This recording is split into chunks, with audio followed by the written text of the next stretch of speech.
Hello, All ladies and right. germs. We have returned for the 100th episode of the Mehcast.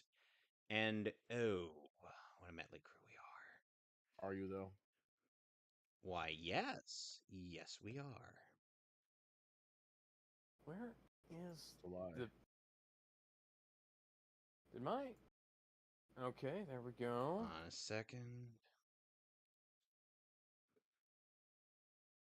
Okay, so apparently we are streaming. Let me reset my docs here and see if that'll help. No, that didn't help. That's weird. Let me see if I'm actually live over on Twitch. Apparently we met the 50 follower goal. Oh, hello, ladies and gentlemen. Welcome back to the Mehcast, and oh, what a motley crew we are. It's the 100th episode. So here we are with a regular old episode. And unfortunately, my audio decided it didn't want to work. Oh, that's just great. I also can't see the chat now, so that's amazing. So I can't. So I see can't here. hear any game audio, and there's no game audio, period. Try resetting your capture device. I already deactivated, then reactivated it. It didn't work.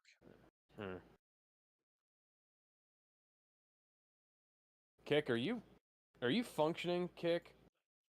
A sec. Hang on. I need to check something. We'll be right back.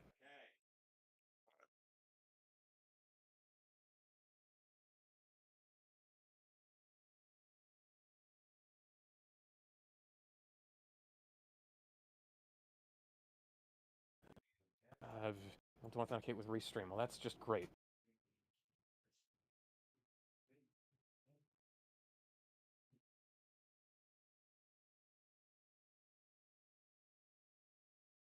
That can go away. Don't need that. That can go away. That can come back. Doc. Doc. Not there. Doc. There we go. Okay. Okay, seriously, Alex, I don't know what I'm supposed What's to be up, Doc? doing.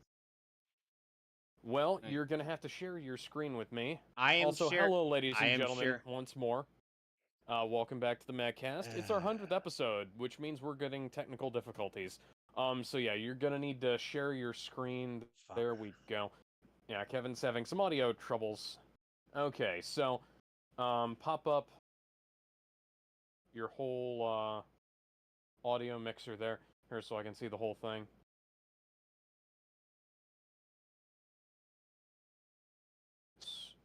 Like, drag the bar down at the bottom so that you can see the whole thing. Okay. So, video capture device is the capture card, right? Yes. Okay. Unplug your switch from the capture card and then plug it back in. It's not the Switch. Unplug your switch from the capture card and then plug it back in. It's the Wii U. Oh, the Wii. Well, whatever. Here, unplug the device. Unplug the device. I did. That's what Nintendo said too when they renamed the console. I still can't hear anything. Oh, that's just one more thing that we've gotten eliminated from the list of potential problems. So, let's go ahead and scroll on back down.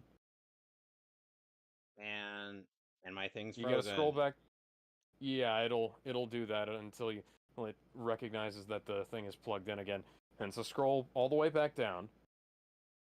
Click on Properties.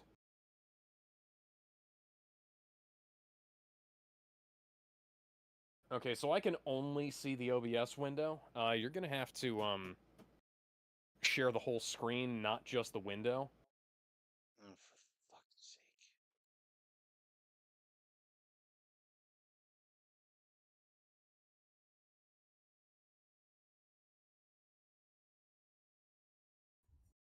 Okay.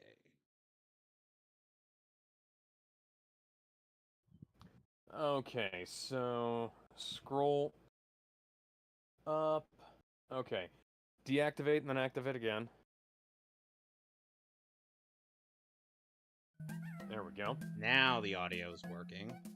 Yep, it usually does after you reset the connection like that. So I spent part of Friday night, most of Saturday morning, and 5 hours summer. Sunday morning, binging through Gen V and The Boys Season 4, the first 3 episodes. Do you want to know why? What? Well, The Boys Season 4 I'd kind of been looking forward to, so I went ahead and I watched that. I watched the first 20 minutes of the first episode, and I was so incensed by it that I made an announcement in the server.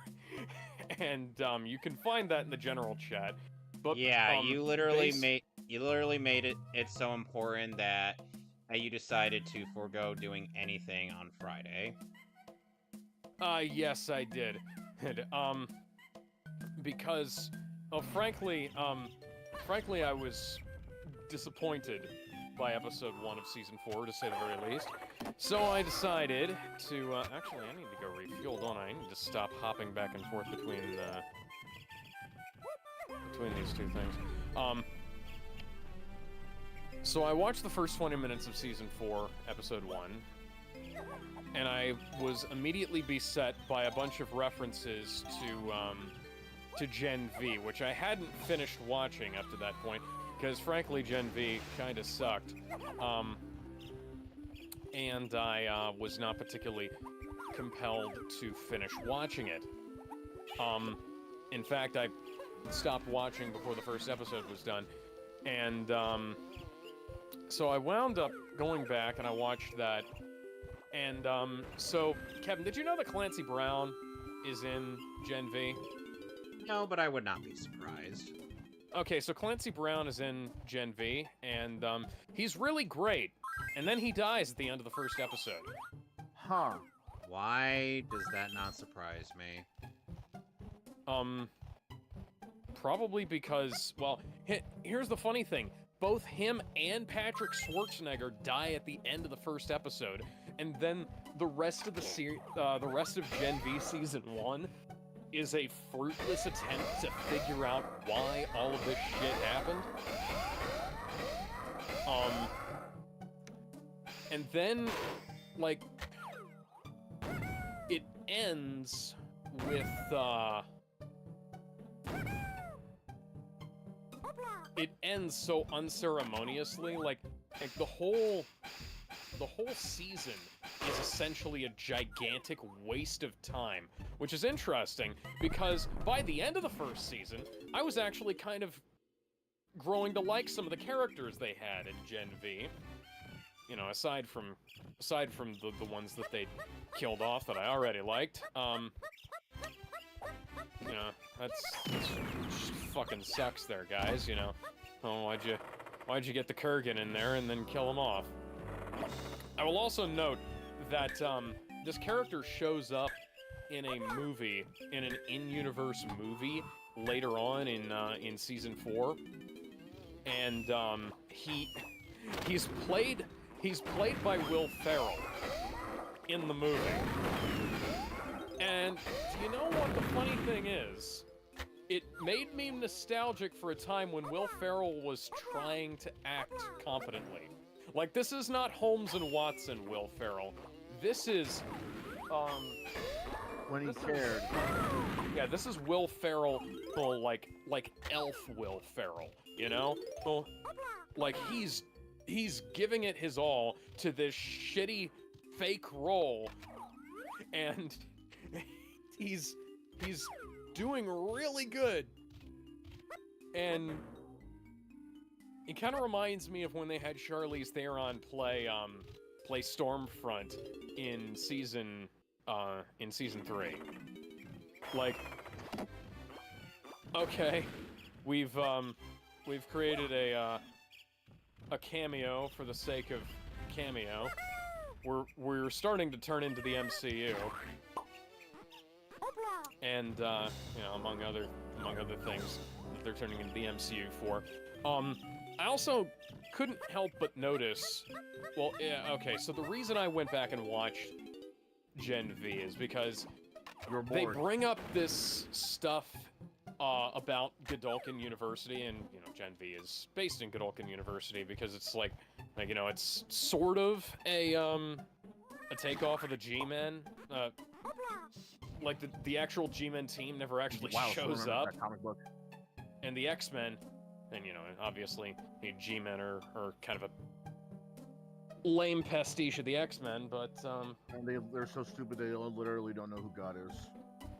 By the way, hey, one other thing to note. What about the recent season of The Boys? Of course, ours content creator I had been recently introduced to, Mighty Keith, decided he was like, oh, did you ever think that season 4 of The Boys was making fun on a Oh, you yeah, people? we'll get to who season 4 of The Boys may or may not be making fun of as we get through this. But yeah, Mighty Keith made a fucking fool of himself online. As if News he at 11. hasn't, as if he hasn't been recently. Dude should really just stick to making the Evo spoofs, because that was him at his peak. Free experience points. Yeah. So they mentioned a bunch of shit about to do with Godolphin University and the virus, the G virus, as it were, that was being cooked up at Godolphin University.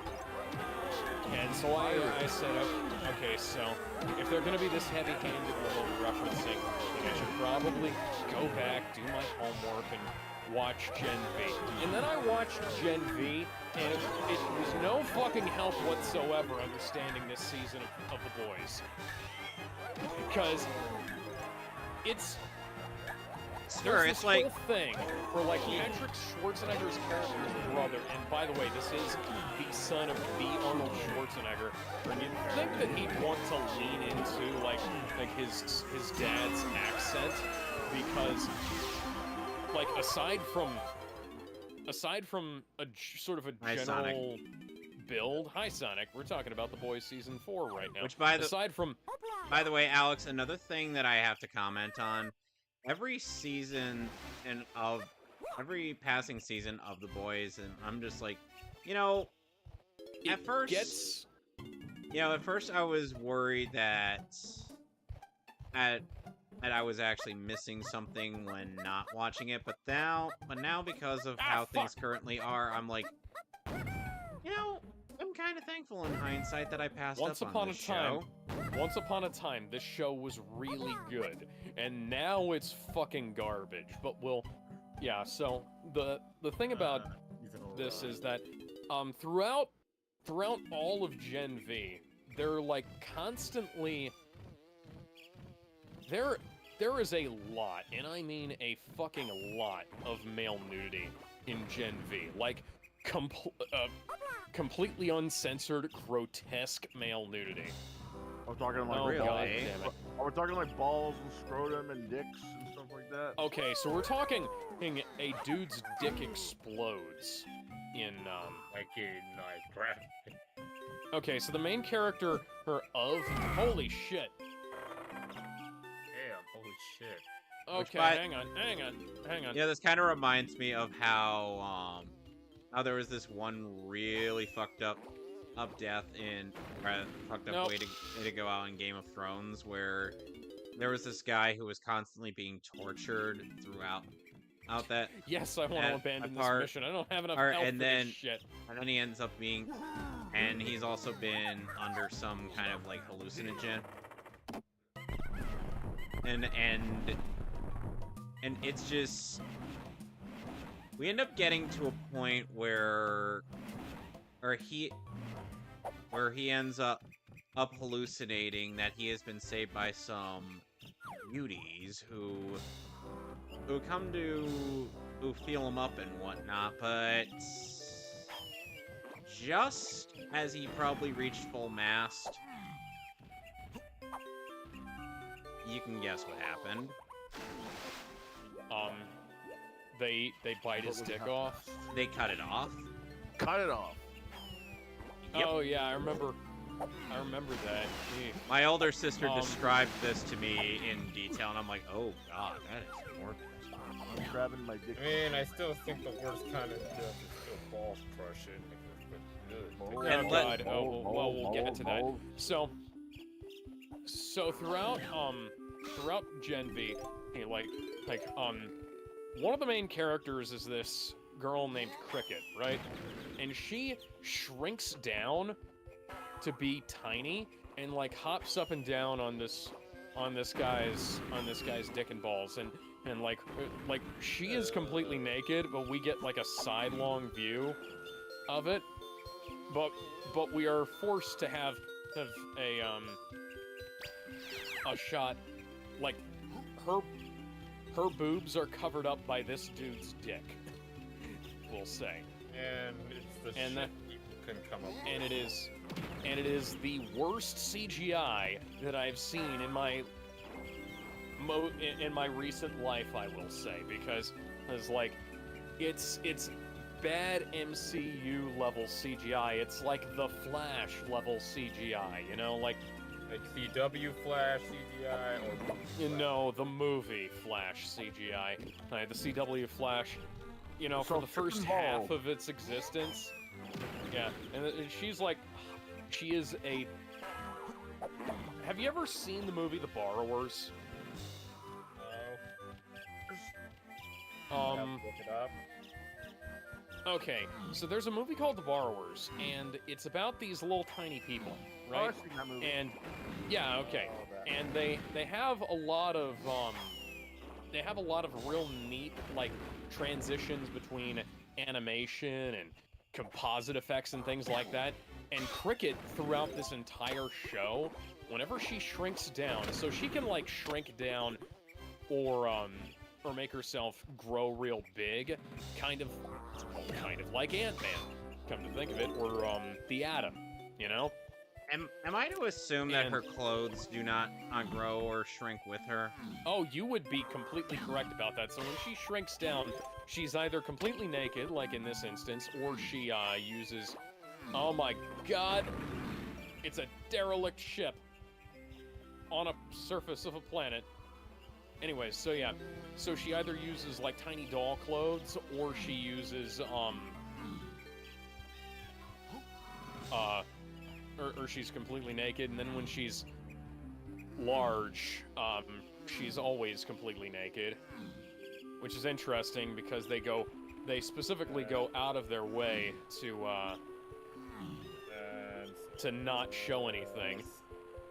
There's also, by the way, there's also this bi-gender character called Jordan Lee, and she transforms back and forth between, essentially, it's like Ranma 1/2, almost, except that the character can transform back and forth at will, But and both characters have... And it's not based on whether or not the character is black. Yeah, like Jordan can transform back and forth at will, and so male Jordan is really super strong, and female Jordan is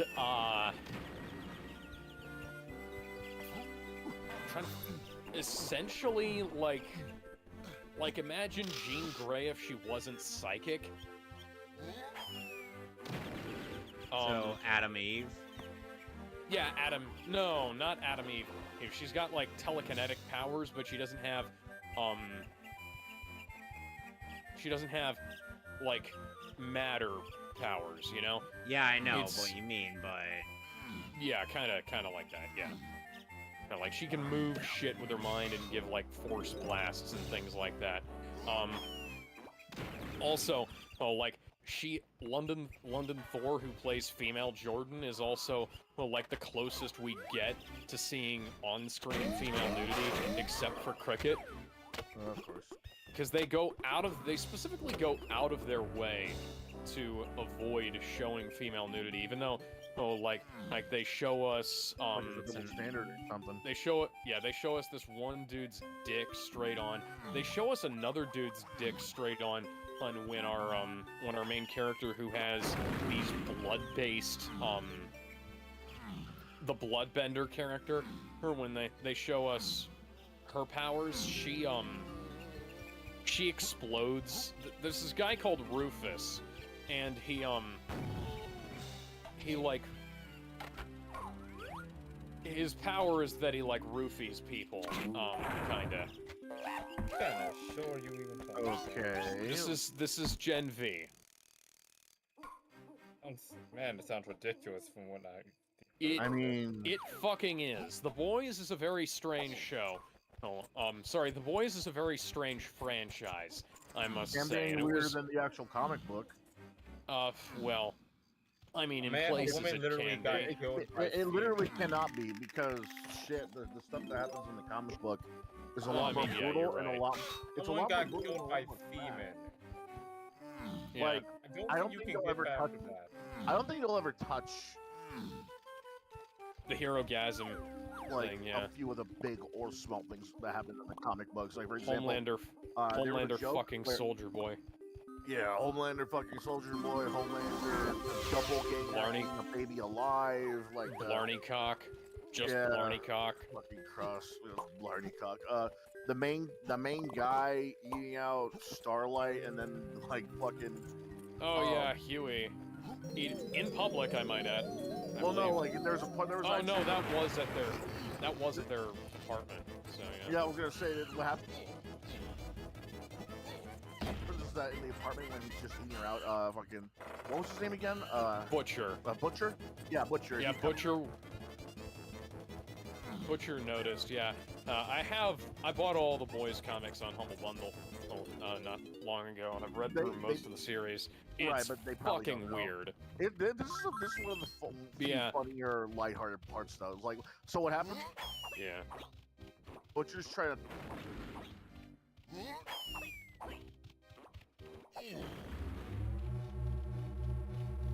Largest widening of eyes I have ever seen him with, and then he's like, "Yeah, you know what? Never mind." And then Huey just looks in the mirror and realizes his face is covered in like period blood. Yeah, yeah. I thought, no, You know- it's gross, but it's one of the more lighthearted parts of the entire Yeah, that's- comic book. Yeah, that whole thing, like, especially the fucking. Yeah, there's a character in this show, in the movie and in the book and show called Love Sausage, whose power is having a prehensile penis. We see that character numerous times. Just be glad he didn't put that around someone's mouth. Yeah. So anyways, yeah. So wait, Gen- Love Sausage is literally a dolphin? Sausage. No, Love Sausage is a Russian man with a giant prehensile penis. So he's a Russian dolphin. Sure. Sure. But yeah. Sorry, go there. Oh yeah, no, we'll get to the fucking dolphins. But yeah, so there's Sadly, there will never be any dolphins that are better than the ones in in Hitchhiker's Guide to the Galaxy. so long and thanks for all the All the fish. fish. So sad that it should come to this. We tried to warn you all, but oh dear. Your planet's soon to be destroyed. We need to watch that movie. There's no use in getting all annoyed. The movie has some issues, but I like it. You know, it's not as good. It's not as good as like the books or the video game, but People keep You know- saying that. but I will sit down and I will watch that movie any day of the week. Especially considering, oh my god, Alan Rickman's in it. you stupid Yeah, fucking as if we're gonna say get no to your him. god wretch, isn't it? Okay, So you better not complain about me stealing your goddamn biscuits, because you are too stupid to fix your goddamn hull repairs. Okay, so that's good. Anyways, so yeah, so, that's offline. Amazing. Let's see here. The reactor is good. Where is... Welcome to bonus stage. Freaking kidding me?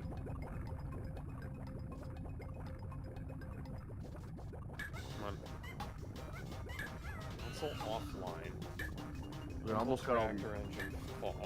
I almost got all the achievements in Shredder's Revenge, man. I need 3 more, and I've been done with them all. Yeah, I wish I could help you on that. I wish I could help you out on that endeavor, but I do not have an Xbone. You don't need to. It's cross-platform. Not on Oh, PlayStation, it isn't. I don't know why. Oh, got yeah, PlayStation 'cause- to begin with. Yeah, because PSN, and it's fucked. Anyways, Which one you missed? Anyone who got a PlayStation 5, you're a hoe. oh yeah, well, allow me to put on my hoe goggles. Ooh, so close. Bend over. 'cause But, you're a hoe. Welcome to bonus stage. Boy, I love refrigerators. Okay, so Okay, so, oh yeah. So anyways, yeah. So Gen V, they go through Gen V, and there's a big conspiracy about bullshit, and then there's this virus introduced about halfway through the season, and then Billy shows up and finds out about the virus, and then fucking Newman shows up. Newman. Yeah, Victoria Newman shows up, and she's like, you know, she finds out about the virus too, and Welcome to bonus things stage. like that, and so she kills the guy who made the anti-superhero virus. There's a thing that attacks the Gen V and people. Oh, and you know, I can't help but feel like we're just repeating. Is the Gen V basically the metagene? Okay, so No, that's so different. Compound V is like the super soldier serum, except that it doesn't have rules. So it's Right. like if the super soldier serum created Wolverine. Oh, like, That's know, like- retarded. so like, Yeah, I am aware of that. No, Gen V is basically a roulette wheel, but instead of like basic powers, I mean, you could literally get any power of any kind beyond your imagination. We're not just talking like, oh, it might. give And you- Aquafina gained the power to Welcome to control bonus whole stage. Oh, species. Fuck Aquafina. So well, it could be from I was gonna say technically. It could be from telepathically controlling turds. It could be from having You could be Having like your the deep entire and be able to body breathe turn into a- underwater.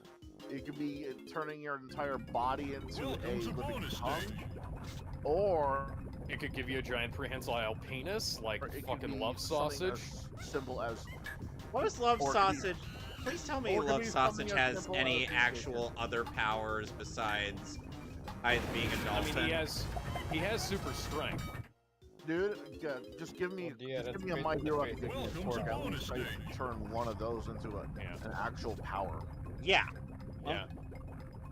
At the very least, it's not as oddly specific as dolphin penis. So what is Yeah. doing to dolphin penises? What is No, your that is- history that's- history like? Dolphins are rapey. I know they're raping. Yeah, and they are known for having prehensile. Common sense. It's like, you've been bringing Genitalia. up dolphins ever since the police. Am I gonna Gizmo. find like a magazine of Welcome dolphins to under your bonus bed? stage. No. Okay, even though he and the Deep have the same name, they are not the same person. I'm just going to assume it's like, Basically, what I was getting at is the fact that I was assuming the guy I was also a Welcome to dolphin. bonus That stage. Love Sausage was also a dolphin, just based on the fact that that's the only animal that I know of that has a prehensile penis. I wish I was Hey. kidding. No, I know. Yeah, oh, the show, the whole thing kind of goes off the rails, and then the main characters wind up, all of them either wind up dead or in fucking prison at the end of Gen V. Homelander shows up and fucking kills one of the people. We find out that, Victoria Newman is also a bloodbender, which is amazing, because, when I saw that, I'd already seen the thing that happened in Season 4 that started making me question, the decisions about the series. Welcome to bonus stage.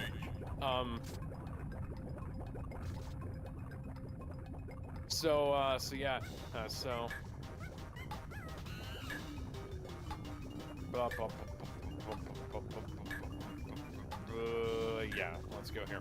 Anyway, so they have a bunch of intel taken from, like, shit that we didn't really, Need to know. well, no, shit that we didn't learn on screen. Like we barely find out about shit on screen, Welcome to you know? bonus stage. And then they have all this stuff that happens off screen, and I was hoping that Gen V would explain all of that. It doesn't. So in the first episode, they're kind of trying to figure out how to they've been trying to figure out how to take down Victoria Newman, because Victoria Newman was their contact in the CIA, and turns out she was, you know, they were part of the anti-soup task force on there, and it turns out that that she was, you know, she was able to blow people's heads up with her mind, and she was the one responsible for killing. It wasn't Mr. Marathon, it was the other guy.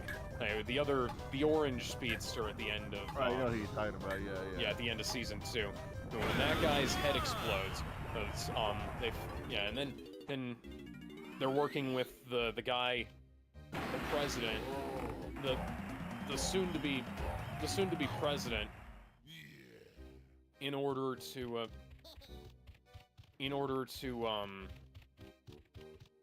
not wind up with her in the White House, because she can just think and he's dead, essentially. And she, like, teamed up with Homelander to give her daughter superpowers, but those superpowers are... She essentially turns into, like, a Cthulhu monster. This is why it's awesome. like a fucking... No, it's a lot less awesome than you'd think.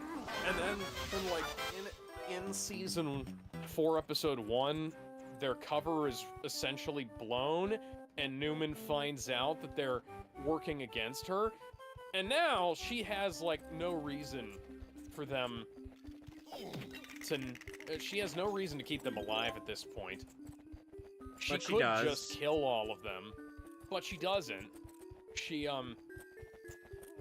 just lets Huey, Billy, Frenchie, and all the others live to fight against her another day. Which is For stupid. no adequately explored reason. At least Homelander Homelander has his vain motivations where he wants to be seen as the best, and therefore, or he wants, like, somebody, you know, like, kinda strive against kind of thing.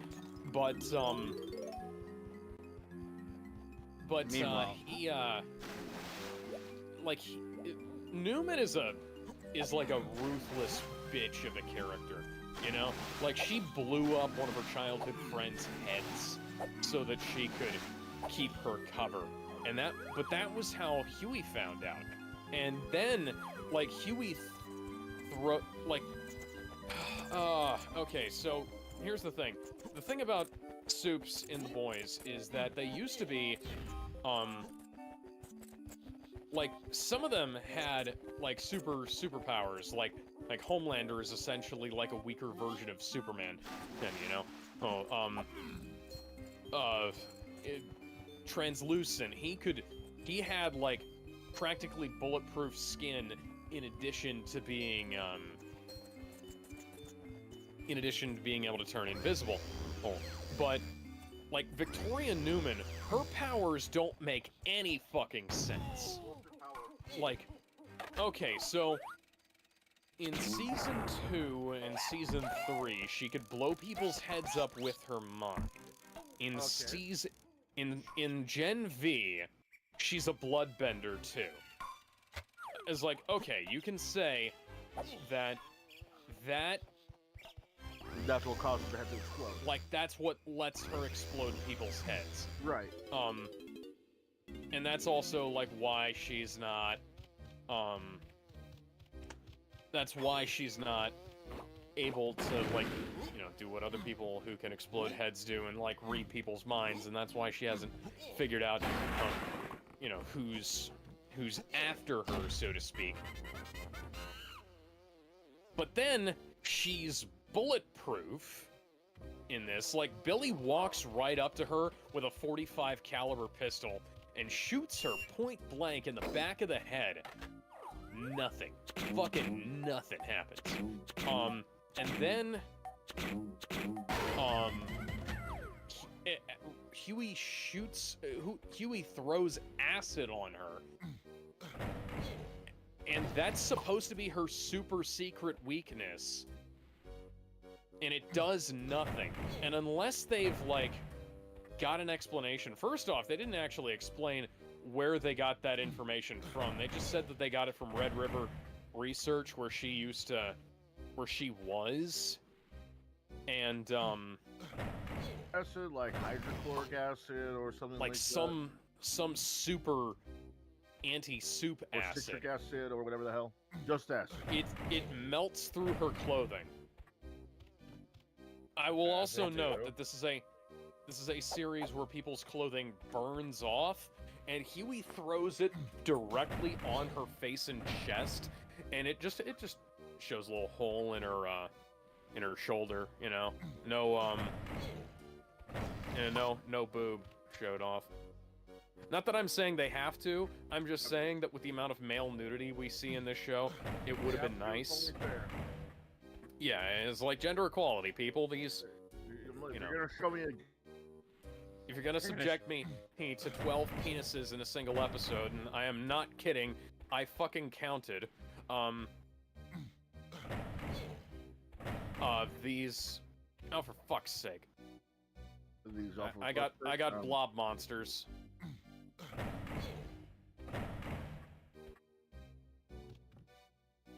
Anyways, so yeah, so Okay. so yeah, so well, they essentially blow the whole format in episode 1 of season 4. Or like, all of a sudden, everybody, all of the secrecy that the boys were up to, like the main nemesis of the season is turning out to be Newman, right? Not Homelander, Newman. And Newman is like, Oh, Newman. yeah, You're so that was- stupid. yeah, Victoria Newman and is not making any smart decisions. The boys make a bunch of stupid decisions as well, excuse me. And, this is the point that I have to bring up that not only are the characters badly written, the satire fucking sucks now. Hell, like, and before anybody gets on it, it's like, oh, you're the one they're making fun of? No, I'm not. But, like, legitimately, I don't know who this show is making fun of. Because there's this whole... There's this character called Firecracker, right? Okay. And okay, so first off, she's an original character created for the show. Uh-huh. Kind of like Sister Sage. Now, Right. Sister Sage is the smartest person on the planet, and she is also, like, she's this somewhat aloof character who, like, she's like if Lex Luthor was black and female, you know? And Swallow. combined, like, she is ruthless too. Like, she she participates in like a false flag operation to try and make, like she throws shit. But I'm at, guessing she has nowhere near the same level of charisma as Giancarlo Esposito. Oh, actually, I'd say she's pretty close. She's like as much of a fucking cunt as Homelander is, to borrow Billy's terminology real quick. Yeah, like, but I'm more going she for is. actual levels of charisma. Yeah. Isn't the difference is that Homelander is a whiny bitch? Yes, but Sister Sage isn't like a whiny. She's not a whiny bitch. She is legitimately the smartest person in the room, and she's fucking sick of being the smartest person in the room. So you know, I was kind of feeling her for a little bit there. Yeah. But aside from that, Homelander like goes to her and is trying to get her to set things up so that he can like more easily take over the world without you know people, you know, essentially he wants to create the soup master race, so to speak, and he needs a beautiful black woman's help to do it, which is funny because the last time he tried to do that, it was with a literal Nazi. But you know, other than that, that bit of irony aside, Homelander does kind of put his superiority complex aside, and gets her to help him out with shit. Which is great because, you know, she winds up participating in a false flag operation, and because at the end of, there's this whole plot about how there's the people who support Starlight, and Starlight has her supporters, they're called the Starlighters, and then, yeah, at least they're not called the Starlight Express, and then the Homelander has his supporters called the Home Teamers. Yeah, it's fucking dumb, I know. The fuck is these names? Yeah, I fucking know. The name thing is only going to get worse, trust me. Because we're going to bring up my story here soon enough, because I also did something that this show almost does and then chickens out on, but I did it better. So, all that aside, there's this whole conflict, and like Starlight went on and she left the Seven, and they're trying to get new people into the Seven, and so the two people they get in for the Seven are Sister Sage and Firecracker. Now, Firecracker is literally female Alex Jones with red hair and a fire and fireworks powers. Does she go on about how she can sell you a product that heightens her vitality? Super male vitality? Okay, so we'll get to that. Female vitality, and she also okay, so they go to once Billy's brain tumor, once the boys find out about Billy's brain tumor that he got from taking too much Temp V, like the green compound V shit that wears off, that Queen Maeve gave him after he gave her a right Manchester Sientu, if you know what I mean.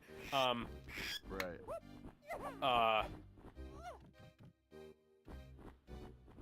Once they find out about the brain tumor, they take him off of the anti-soup team. God fucking damn it. They take him off the anti-soup team, which is a bad idea, because, you know, it's not like they're particularly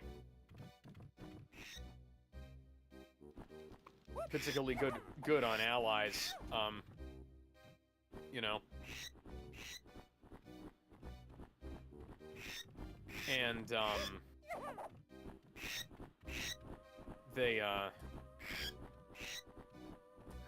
wind up putting Marvin Milk, Mother's Milk, in charge of the anti-soup task force. Which, you know, that sounds sensible, but part of the problem is that Sounds about right. Huey was in charge of them last time, and that didn't work out. That didn't work out too well. And that, so they, You got huh? Oh, yeah, happy to have you for when we had you, Sonic. Take care, man. Yeah, I got work tomorrow. Yeah, we're getting one. Yeah, no, I gotcha. I'm probably not going over all of this incredibly efficiently, but they kick Billy off of the anti-soup team, and then he goes to try and make a deal with Victoria Newman to take out Homelander, and then that doesn't seem to really go anywhere. But we are only 3 episodes into the first into the season so far, or so who knows where they're going to take that. Firecracker is somebody who she might as well be renamed to Exposition von Cuntington, because that's what she is. Judging by your because... nickname for her, you don't really like her that much. Oh no, I love her, but mostly in terms of I like how she looks and I like the outfit. It's a shame that The Boys doesn't have more Rule 34. I'm sure they do somewhere. You'd be surprised, because I've gone looking for it and there's not a whole lot. But yeah, it's like the outfit she's got is fucking amazing. Like there is some nice absolute territory going on fun with that outfit she's got. But like she gives us this exposition that retroactively makes Starlight into a fucking asshole, which is unfortunate because Starlight already had enough working against her after the last season, and I understand that she's trying to protect Huey, but at the same time, I'm like, Huey just wants to fucking help, and if she'd let him, things would be a lot easier for everybody. Anyways, so Starlight, back when they were 12, literally, that's what the show says. They called her 12 now? So when Starlight was 12 years old, and on the like superhero pageant circuit with hey, I got an upgrade unit with Firecracker. She told the judge, she told all of her other people who were in the pageant with her that Firecracker only got into the contest by letting all of the judges fuck her up the butt. Did she? No, not that I'm aware of, but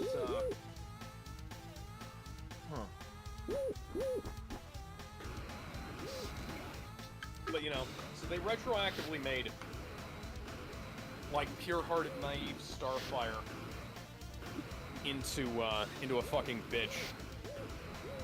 That's fucking fantastic, guys. You know, you can't just stick to ruining all the other characters. You have to ruin her too. Let's see. Need 3 upgrade units to add a warp coil. And the hell is this? The SS will explode. The SS will explode. It was commissioned after the destruction of the SS Invincible and Steadfast in the hopes that it would enjoy more success by not tempting fate. It was captured and stripped for parts by the enemy when it self-destructed and failed to activate. That's amazing. Anyways, so yeah, so she becomes female redhead Alex Jones, and she has this posse of simps, right?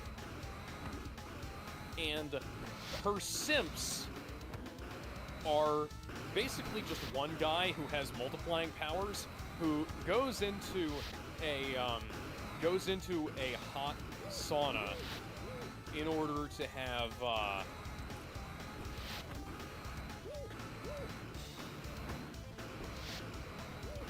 so that he can have a human centipede, rusty trombone, while he jerks off to her picture, and it's not even a nude picture, it's just a picture. Yeah, I don't get it, personally.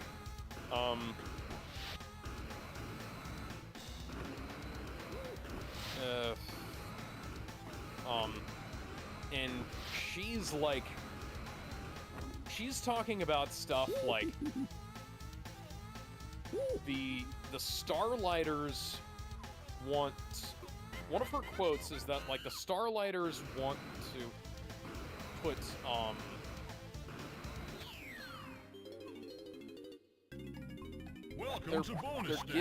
they're giving kids vaccines that cause autism, and not like the Rain Man style cool autism either.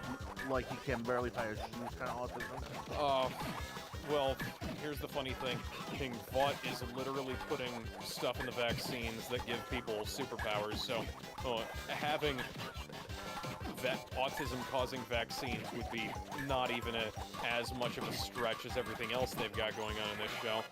And considering Sister Sage is what she is, like she is Albert Einstein meets fucking, like, Damn it. Einstein meets Joseph Goebbels meets Sheldon from The Big Bang Theory meets fucking she is goddamn like Welcome to bonus stage. She's Rain Man autism if Rain Man had more social skills, you know? She is like the top of the fucking line in this regard. And like, you know, Vought was literally putting Compound V in people's vaccines and shit. Another thing that she says is, like, there's a bunch of,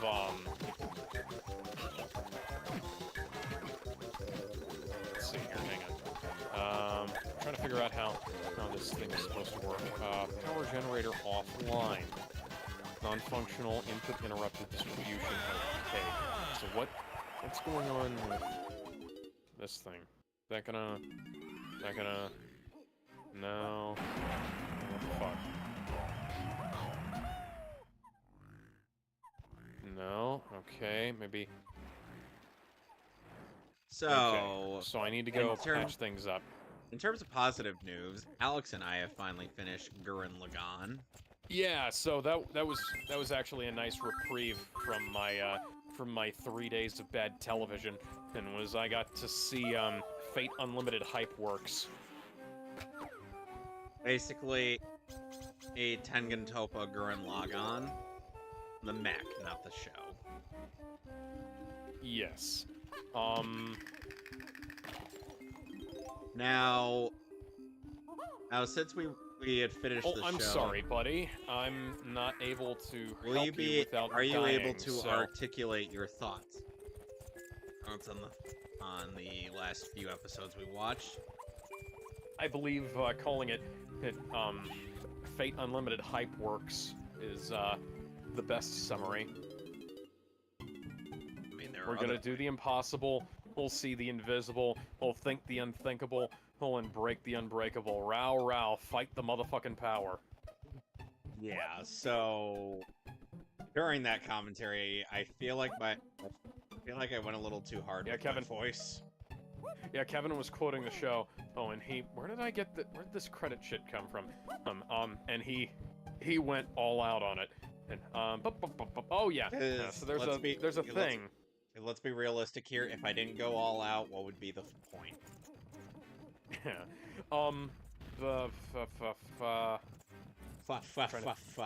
Here.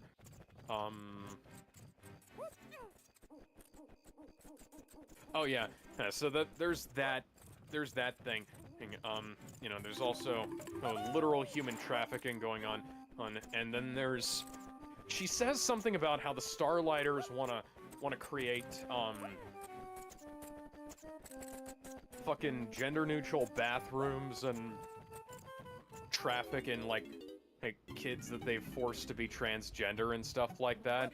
And Sounds the like thing, though. sounds like groomer shit. whoa, yeah. So that's fucking And weird. that is groomer shit, and that has actually happened before. Yeah, I was know. gonna say, hey, like that's like we'd have to like show this isn't something that's like fake. People do shit, or like there's a fucking Pizzagate reference in one of the episodes, like a home teamer brings a fucking gun into the Starlight House HQ and tries to shoot people with it because he's saying he's trying to rescue kids who are in the basement, and it's like the place doesn't have a basement, and then Frenchie disarms him and is like, Jesus fucking Christ, this is lame and heavy-handed. There's also, okay, so the Deep makes a Johnny Depp Amber Heard reference, which is fucking hilarious considering he's the fucking abusive one. Huh. Like he okay, so in season 3, his new wife caught him fucking an octopus behind her back, and broke up with him. Understandable. So that's a Right. yeah, so that's a thing. And there's like this interview, and he makes a bunch of references to like the Johnny Depp Amber Heard thing where he says, "Oh, she pooped in my bed, and she's a massive bitch." Blah blah blah. Are they making Okay, fun of how much of a fiasco it was, or are they making fun of Johnny Depp? considering that Tech Knight shows up, and Tech Knight is legitimately one of the only characters who hasn't been fucking obliterated in the transition from comic to show, and he makes a fucking reference to one of the things that Amber Heard alleged that Johnny Depp did. Like, I can't help but feel like they may in fact be on her side in that regard, which is fucking retarded. Also, and aside from that, you know what they could have done that would have been so much better. But by the way, speaking Honey, of where are which, you getting all these credits from? by the way, speaking of they which, could've- Alex, They could Thanks. have referenced the fucking Ezra Miller shit. They Yeah. could have had the Deep Oh, yeah. declare war on Hawaii and had him have some kind of weird environmental message to give, because he's been involved in a bunch of promotional materials, like there's an ad for Liquid Death Mountain Water, or which, by the way, is the most vile fucking substance I've ever had the displeasure of ingesting. Which is strange considering it's fucking water, but you know. anyway, Alex. Yeah, so, what were you gonna say? speaking of Amber Turd, so last weekend I ended up telling somebody who was like, oh, I regret ever studying against Amber Heard, and I'm like, no, you made the right call. Well, she deserved every bit of it. You made the right call the first time. and then you made a second guessed your own judgment, and now everything's fucked. Yep, and now and then all the Amber Turd stands tried to gaslight me. Yeah, and of course tried to bring up like, oh, Johnny Depp and Oh, yeah, someone and ended up The thing that he said about how he fucking hated her and wanted her to die after all the shit she put him through. Yeah, I can't fucking imagine why Johnny would be incensed about that. Yeah, but people all ended up taking that as though that's something Johnny actually would have gone through with. Well, considering he had ample opportunity to do it and he fucking didn't, and I'd consider him having, I'd say that he had the patience of a saint. And on top of that, they also try to deny the court case. Oh yeah, that's shit. And oh yeah, by the way, there's a reference to so in the Kyle Rittenhouse case, there's a reference to, like the judge in that case said, you know, the purpose, you're gonna have to refrain from calling the people who were killed in this victims because the purpose of this court case is to determine whether they were victims or not, which is a standard and perfectly reasonable thing to do in a self-defense case. It's there to prevent the jury from being biased by nature of the Yeah, and they by said nature of the language they also that said the characters they also that the, said that the that people use. they also try to insist that Amber Heard was not considered guilty, even though she very much was. I mean, they said that the shit she said about, I mean, the stuff that she said about Johnny was false, and nobody else would have been able to cut off his fucking finger. So I don't know what the hell else. Yeah, but somebody up and down tried to insist that Johnny did that to himself and left a message in blood. I'm like, I mean, he might have left a message in blood, but that would have been after she threw the fucking wine bottle at him that fucked up his hand. And I'm like, you people are insane! You are making up so much bullshit! And you know, I had to deal with this bullshit! Yeah, to which I'm like, y'all are abuse apologists.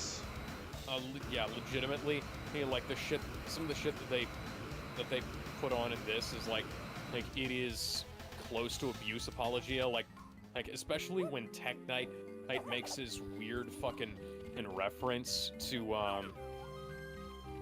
the case in Gen V, but like during because at the end of season 3, Homelander killed a guy who threw a can of soda at Ryan, right?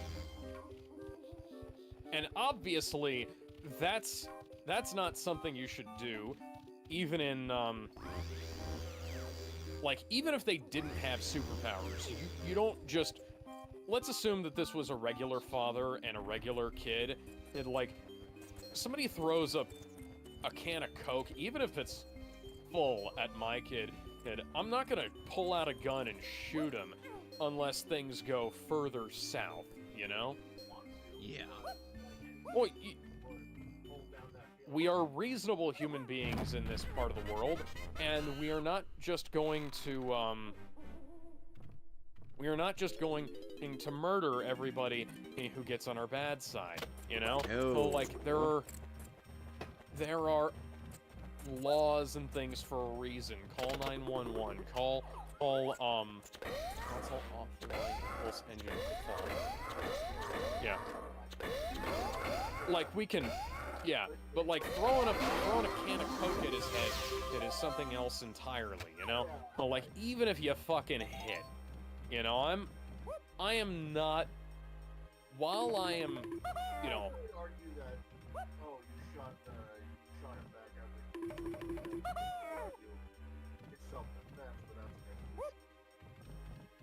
well, if he, you know, if there was,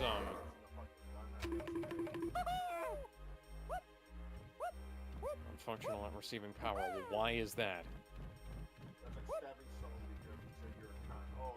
Oh, yeah, there we go.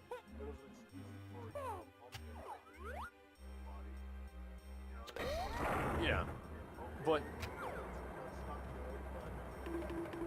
so they have like this trial for Homelander at the start of the season, and they yeah, and they do this thing where they're like they're trying to make parallels to the Donald Trump trial. They're trying to make parallels to the Kyle Rittenhouse case.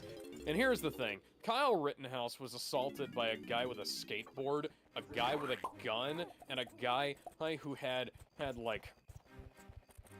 a guy who was willing to keep going at him even after he'd been told to stand down. And, like this is not... these are not equivalent situations. No. You know? It's actually worse than that. What it is those three people were actually, one of them was a serial robber. Oh, yeah, serial Another one serial was robber, a wife beater. drug addict who'd just gotten out of rehab, And have the- been a wife abuser, and the other one And was the a last pedophile. one was a Yeah. known pedo. And they can all Yeah. burn in hell. Yep. Oh yeah. By the way, speaking of that, like, there's all I mentioned the trans kids and trafficking stuff and the gender-neutral bathrooms and things. The funny thing is, Vought literally has gender-neutral bathrooms. They're called Brave Maeve's all-gender restroom. So that's fucking, yeah. That's hilarious literally going wrong. something that Vought has, and Firecracker is saying that, oh, that they're pushing the gender-neutral bathroom agenda. Starlight is it's like, motherfucker, you work for Vought. You work for Vought International. Well, they're prime fucking suspects in this particular thing. They are literally doing what you're accusing Starlight of doing. Homelander was like 16 when fucking Madeline Stillwell grabbed his dick in the season finale of The Boys Diabolical, you know? And granted, 16-year-old boy, Elizabeth Shue, I ain't gonna say I'd turn that down, but I prefer that to be But that's still a consensual. 16-year-old kid at the end of the day. No, it's not just that. It's just that it's still a I know. 16-year-old kid at the end of the day. I know. consensual. yeah, he's not fully developed. He's been abused his whole fucking life, you know? Well, like the shit that Vought does is literally the shit that Firecracker is accusing Starlight of doing, which is interesting. There's also a bunch of weird, like, they make a bunch of jabs at the skeptic community throughout the episode where Firecracker makes her proper debut, and they also have the Flat Earth Society there and shit like that. Motherfucker, one of the baselines of the skeptic community was taking down the fucking Flat Earth Society. God damn, you know?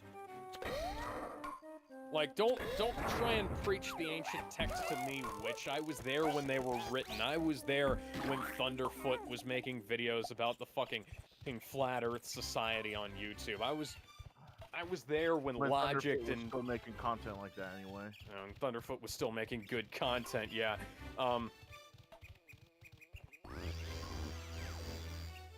That kind of shit. And like,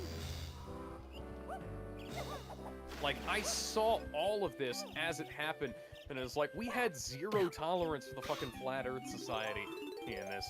This is like the reason why this stuff has become more prominent is because people like you have made it more prominent, you know? Oh, like you've tried to shut them down, whereas, you know what we did back in the day? We fucking refuted that shit, you know? Like, you tear out a man's tongue, you're not proving him a liar, you're merely proving that you're frightened of something that he has to say. In a situation like this, it's like, where you've got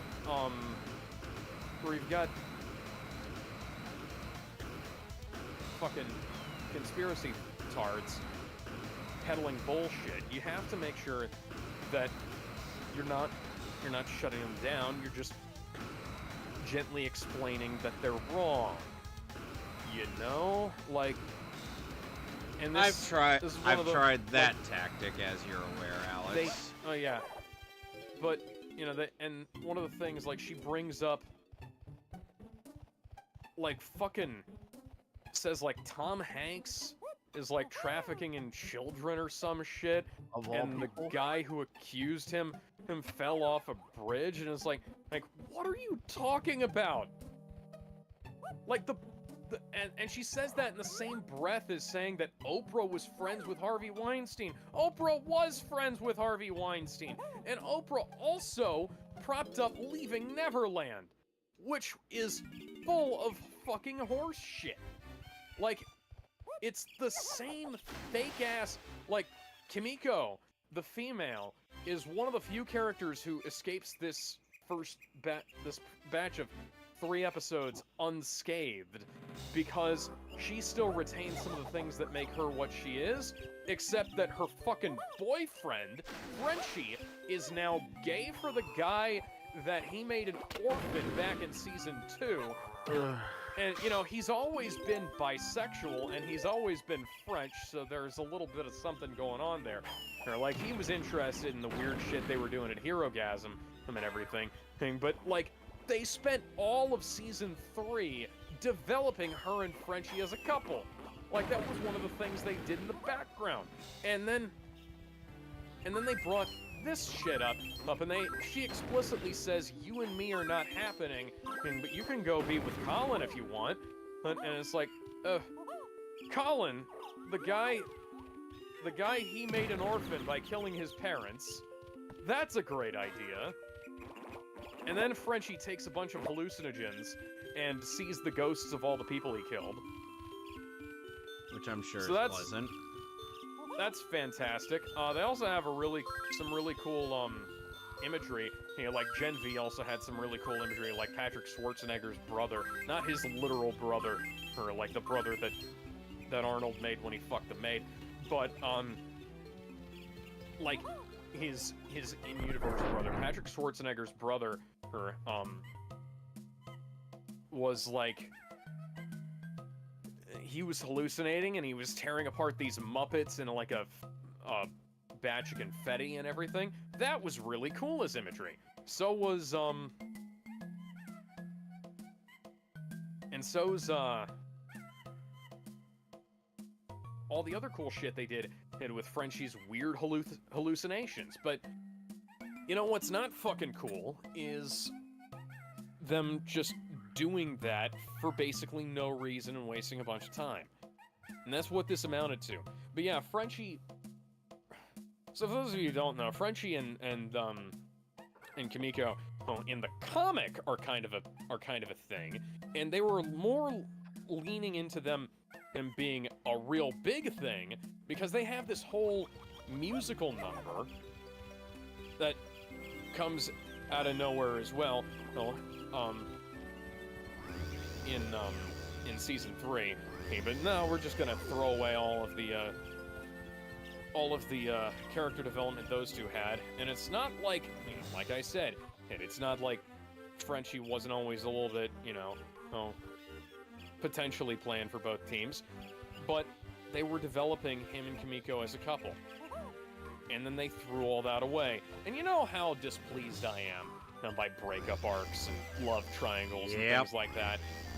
I'm very aware. Yeah, I fucking hate this, cause it's just fucking lame. There's no reason to do this. So, Alex. Yeah? You remember me mentioning earlier about Mark and Amber breaking up for good in Invincible Season 2, right? Yeah. Okay, so the reason for that was there was actually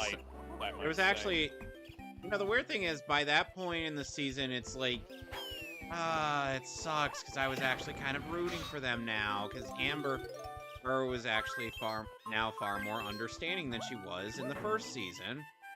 Amber became more tolerable and then they had to make her go away. Yep. And that was because of Anissa, who in season 2 of Invincible is voiced by the same person who voices Billy Butcher's wife. Huh. And she does some pretty heinous things in the comics. She's like Stillwell if she had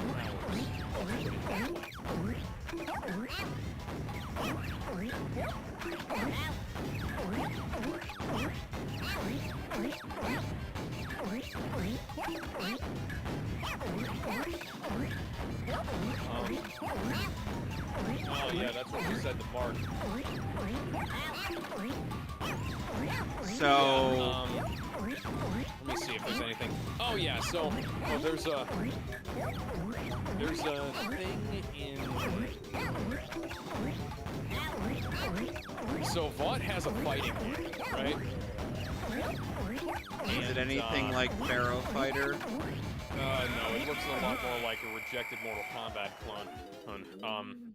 Frankly, they should have a, rather than just having like the boys crossovers and other things, they should have the boys, an actual the boys video game. Like, and even if it was just a lame-ass versus fighter, it'd be better than nothing. Like, they have a bunch of merch for the show, and they have a bunch of tie-ins, but they don't have, like a video game. And they should. Excuse me, and they should also have, like a... excuse me, like a faux Saturday morning cartoon version of this whole thing where it's like, does anybody remember the fake Watchmen cartoon intro? Oh, it should be kind of like, yeah, that one. And it should be like that. But, you know, they have endless merchandising opportunities, some of which they take, and other ones that would have been quite useful that they don't do. So, anyways, that aside, alright, so, Billy is kind of estranged from Ryan after, some of the shit that happened in Season 2 and 3.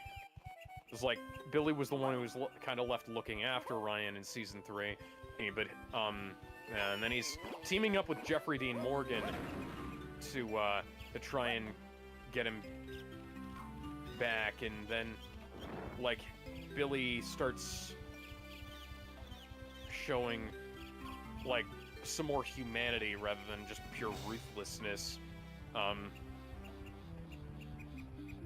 And that's, you know, that's cool, it's sweet that he's trying to maintain some kind of connection with Ryan, and even though Ryan indirectly wound up killing Becca, but,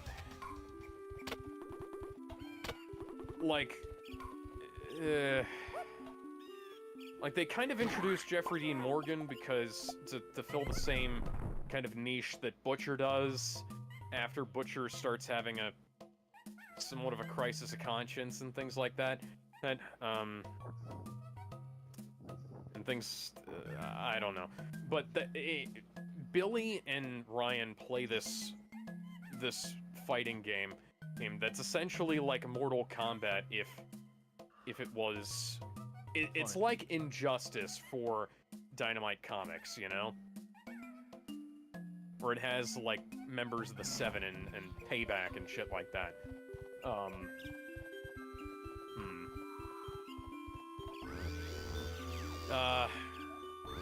Oh yeah, so...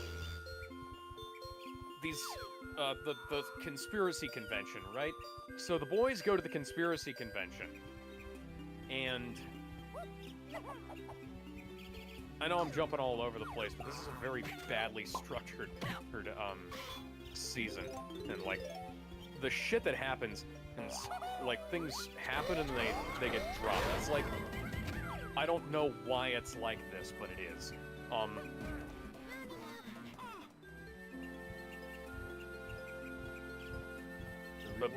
Yeah, so they go to a conspiracy convention, and then,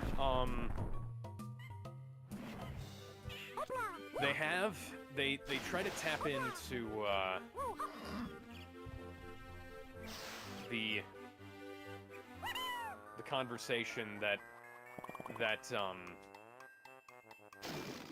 Redhead Alex Jones was gonna be having with somebody, and then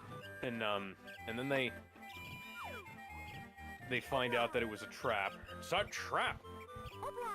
And, let me guess, it had a penis. Okay, so we'll get there. So, Multiplying Man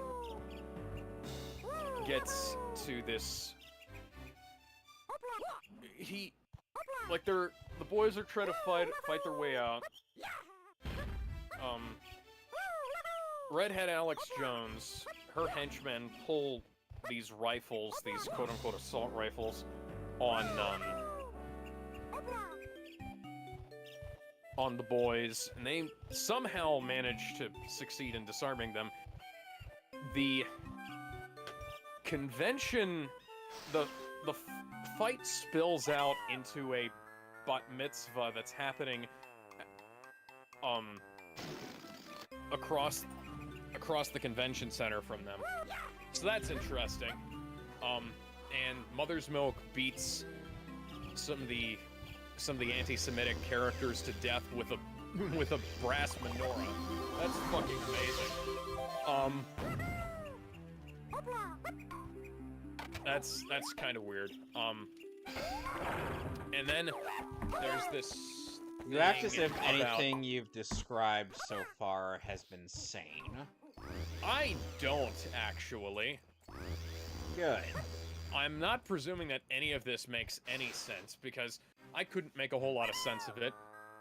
So redhead female Alex Jones has this conversation before all this happens with Sister Sage about how, you know, it's like they're trying to paint her in a sympathetic light and say, you know, oh, hey, at least I give somebody something to believe. I give these people something to believe in. Do you want to believe that everything's fucked and there's nothing you can do about it, or do you want to believe that you're fighting to save the world from a secret organization?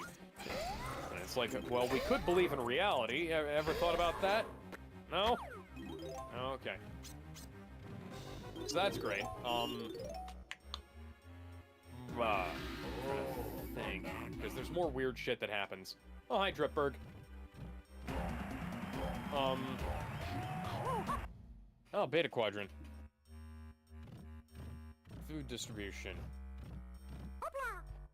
Well, I'll need to, well, I guess I need to go install the hydroponics bay. Anyways, I'll be right back. I have to go to the bathroom. Alright. I will continue with my breakdown of this nonsense soon. So yeah. And I'm trying to get up this damn rope. There should be a way, because there is a damn blue banana up. There's a trail of blue bananas up there. At least 3 of them. And they have been actively taunting me.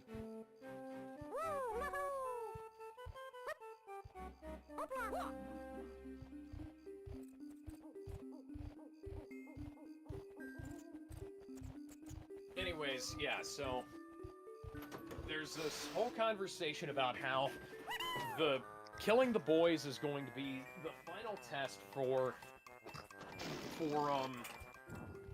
what's her face, Firecracker, to join the Seven. Now she fucking fails at this, and for some reason the boys don't finish her off. Their kill count with regards to Evil Soups is ludicrously Lackluster. low. Past season 2, it's become ludicrously low.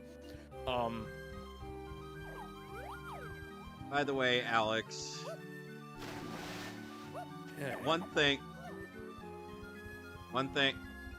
that I have shown to you, it was just like so,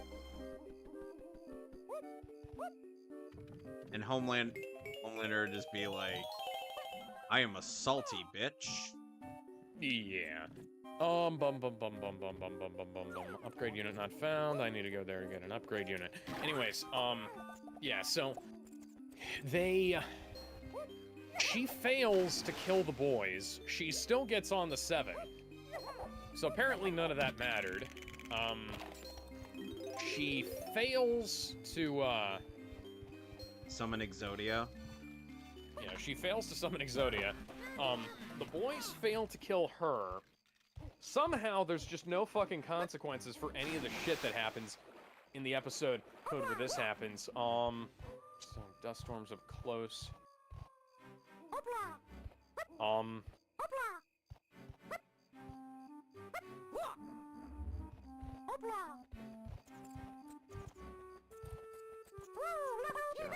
Okay. There we go, finally. Yeah, so there's just no consequences for a bunch of the things that happened so far.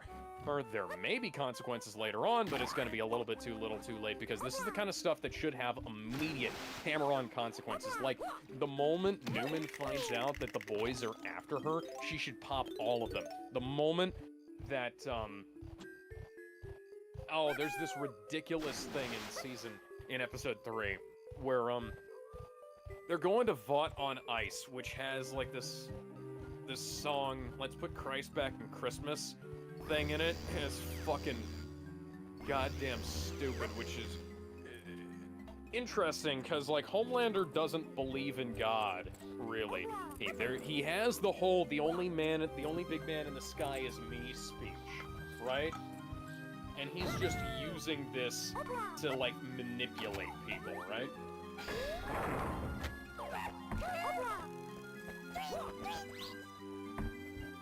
Yeah. Anyways, they have this thing, and like, oh, there's a really bad Pete Davidson joke in here.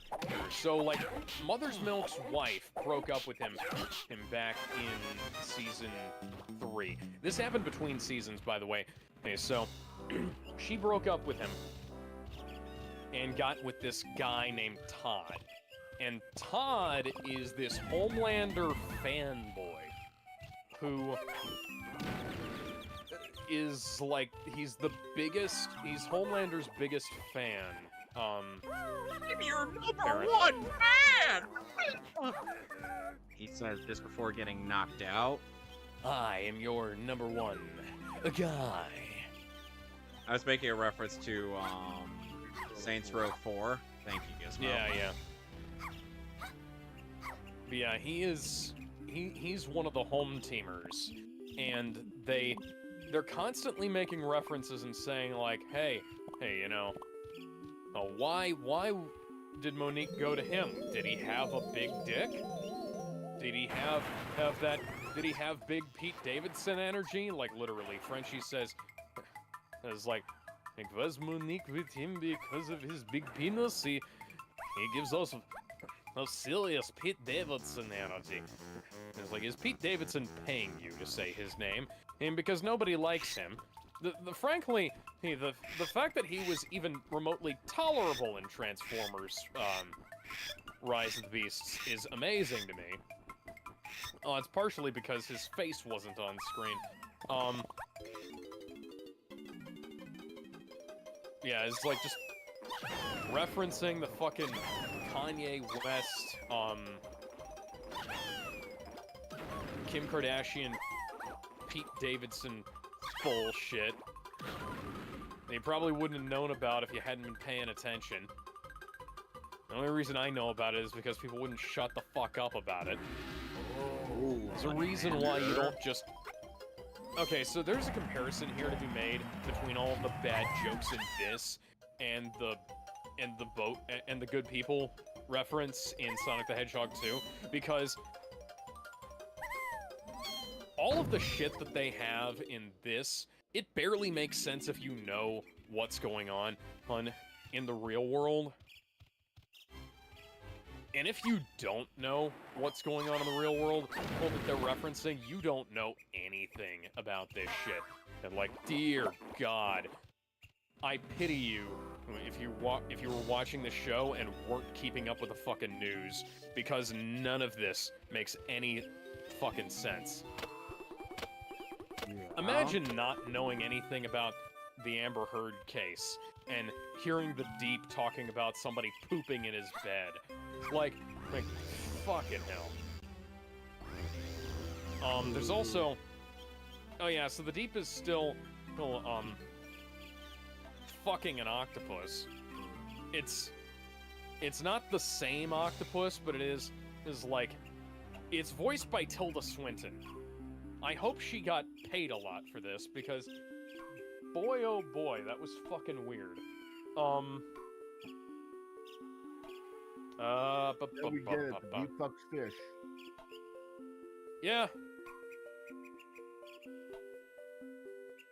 And then at the end of episode 3, Sister Sage gives herself a lobotomy, watches Michael Bay's Transformers Revenge of the Fallen, and fucks the Deep. Why? And I hope so that she can have some fun, I suppose. I don't know. With There's a the bunch of Deep? speculation. Yeah, she says, Back. like, the Deep's going on this power trip where she tells him, like, hey, you, I already did that. And she's, like, telling him, like, hey, you gotta stand up for yourself. You can't just let people walk all over you. And so he tries standing up to her, and she's like, oh, yeah, man, and you're fucking hot. Do you want to eat an Outback Steakhouse blue and onion with me and watch Transformers Revenge of the Fallen? And it's like, and that's where the one with the racist robots clip that everybody's been passing around comes from. I was like, okay, buddy, well, you can tell that she's stupid because she wants to watch one of the worst film. Actually, you know what? I have to be more specific. Because there are several worst films in that franchise, but, at least it's better than Transformers 5.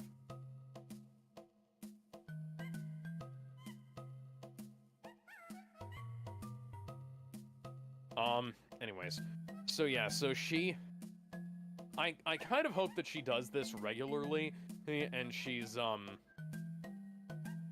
like, able to regenerate her brain or some shit, because if they decided to just get rid of her intelligence entirely and make her a fucking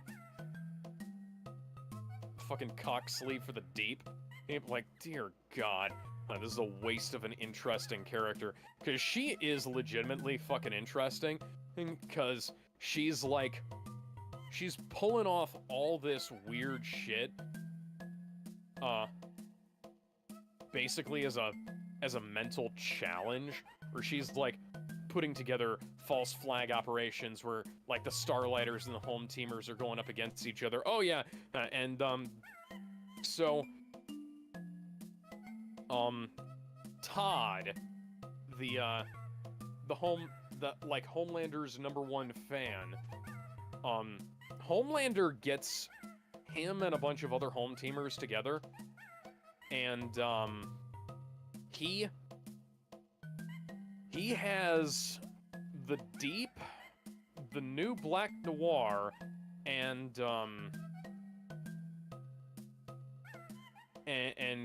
fucking A-Train kill all of them, and then plant their bodies at a rally that at his right outside the courthouse where his verdict is about to be read, so that he can frame the Starlighters for killing a bunch of his fans. And then they frame these two guys who weren't even at the fucking rally, or rather weren't even at the fucking court case for killing them. And suddenly A-Train has this change of heart and decides that he doesn't really want to be a bad guy anymore, and he starts helping the boys. So he gives Huey and Starlight the surveillance footage of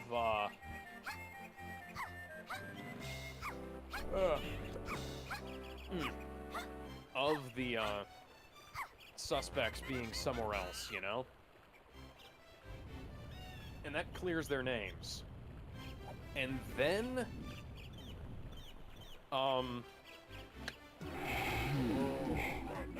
Mother's Milk kind of starts working on him.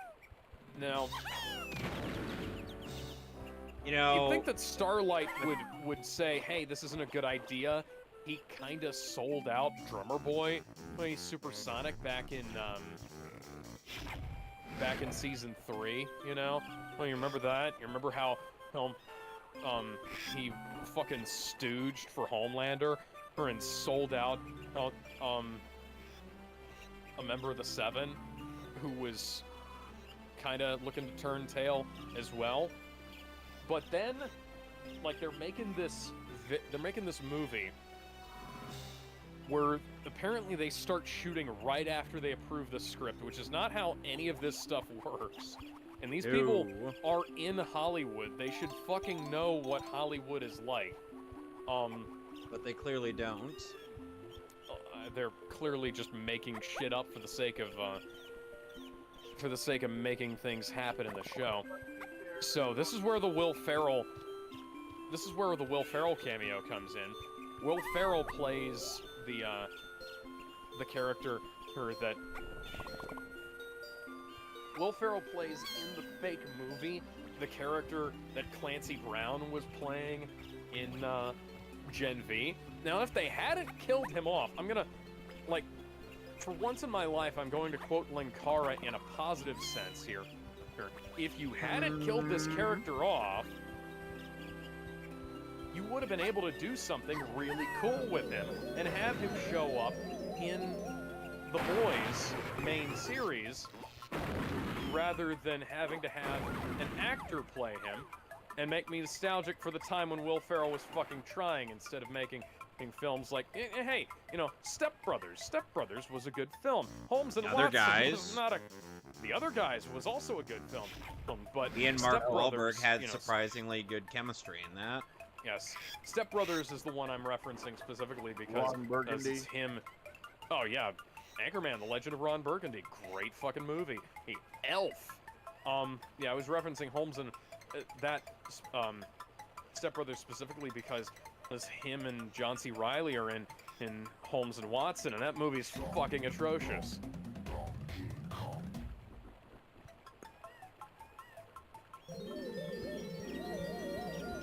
And the public domain did not cause that movie because if it hadn't been in the public domain, they would have just chosen something else. Anyways, yeah, they put together this, like, blindsidey style story of A-Train slinging dope in the ghetto to try and make a living, and then Will Ferrell coming to like convince him to go out for like track and Godolphin University and shit like that. Now, here's the thing. A-Train was fucking clean until a white guy... Oh, we just had somebody follow us on Twitch. Let me go ahead and find out. Dixon Has a Domain followed us on Twitch. What show are you talking about? We're talking about The Boys. I got this feeling, yeah, you know, when I'm losing all control, cause there's magic in my bones. Yeah, A-Train wasn't dealing drugs until Homelander started having him run drugs in season 1. His brother was his coach, and here's the thing. This is incredibly well known within the universe, not just outside of the universe. So, there was a fucking reality show with A-Train and his brother. They had interviews where he talked about him and his brother, and so if they wanted to have him... Yeah, Dixon Has a Domain and says, I've never seen that show before, I've heard of it. You probably... Okay, so as a fan of the show, I'd recommend, like, watch the first 2 seasons, read the comics, maybe watch season 3, and then if season 3 doesn't completely put you off, you should maybe go into Gen V in season 4 with trepidation, because it's fucking weird. And I don't mean the good kind of weird. I mean like, oh dear God, who wrote this kind of weird. What was I talking about? Oh yeah, A-Train. So, well, they had this narrative of him slanging dope to make ends meet in the ghetto. Oh, and it's fucking lame. And then they mentioned The Blind Side in a positive context. And, you know, it just came out. The people who put The Blind Side together screwed the guy the movie was about out of royalties for his life story. And out of a bunch of money from his football career. Because they drew up the contracts and shit. And they essentially made themselves rich off of his life story, you know? Yep. And made themselves out to look more... they made themselves out to look better. And we talked about that on the show, actually. So, you know, they might have wanted to do... This is the only time I would have recommended doing some reshoots and saying, hey, you know, it's like The Blind Side guys is, screwed Mike, you know? You remember that? Clearly they don't. Yeah. It's kind of unfortunate because, like, The Blind Side is a really good movie. Great performances from everybody involved. It's just not remotely accurate to real life. No. And, well, you know, that's part of the joke. I understand that. But it makes me afraid that based on how all the other bad jokes have gone in this, that they're still holding water for The Blind Side. Because The Blind Side, there's actually a kind of neat reference to The Blind Side where Ryan recreated the Blind Side in Lego format. That was cool. But, you know, I'm a sucker for Lego and stop-motion Lego animation. That's except for when it's Lego Batman. Yeah, well, that's also not Lego. That's not stop-motion Lego, but yeah. I still like it. I just don't... Never it's not... leg. Batman!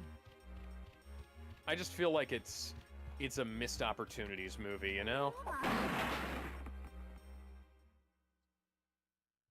But yeah, so there's another thing where there was this subplot back in season 1 about how, like, rescues are supposed to be, you know, like, predicted by, like, the machine from Person of Interest. So Starlight gets into a bunch of trouble when she goes off book and starts saving people without a camera crew and everything. And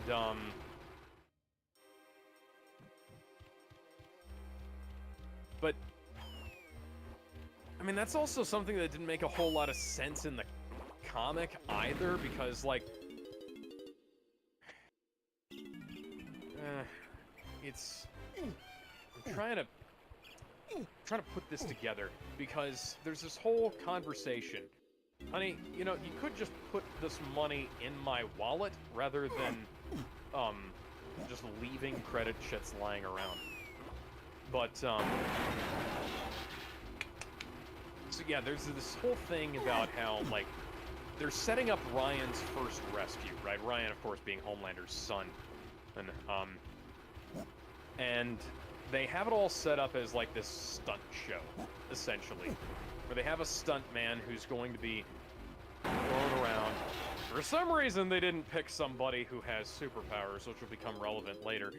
And, they set up this whole thing where, like, the Deep and Black Noir... By the way, Black Noir died at the end of Season 3, and, they've got a new Black Noir. And nobody knows who he is.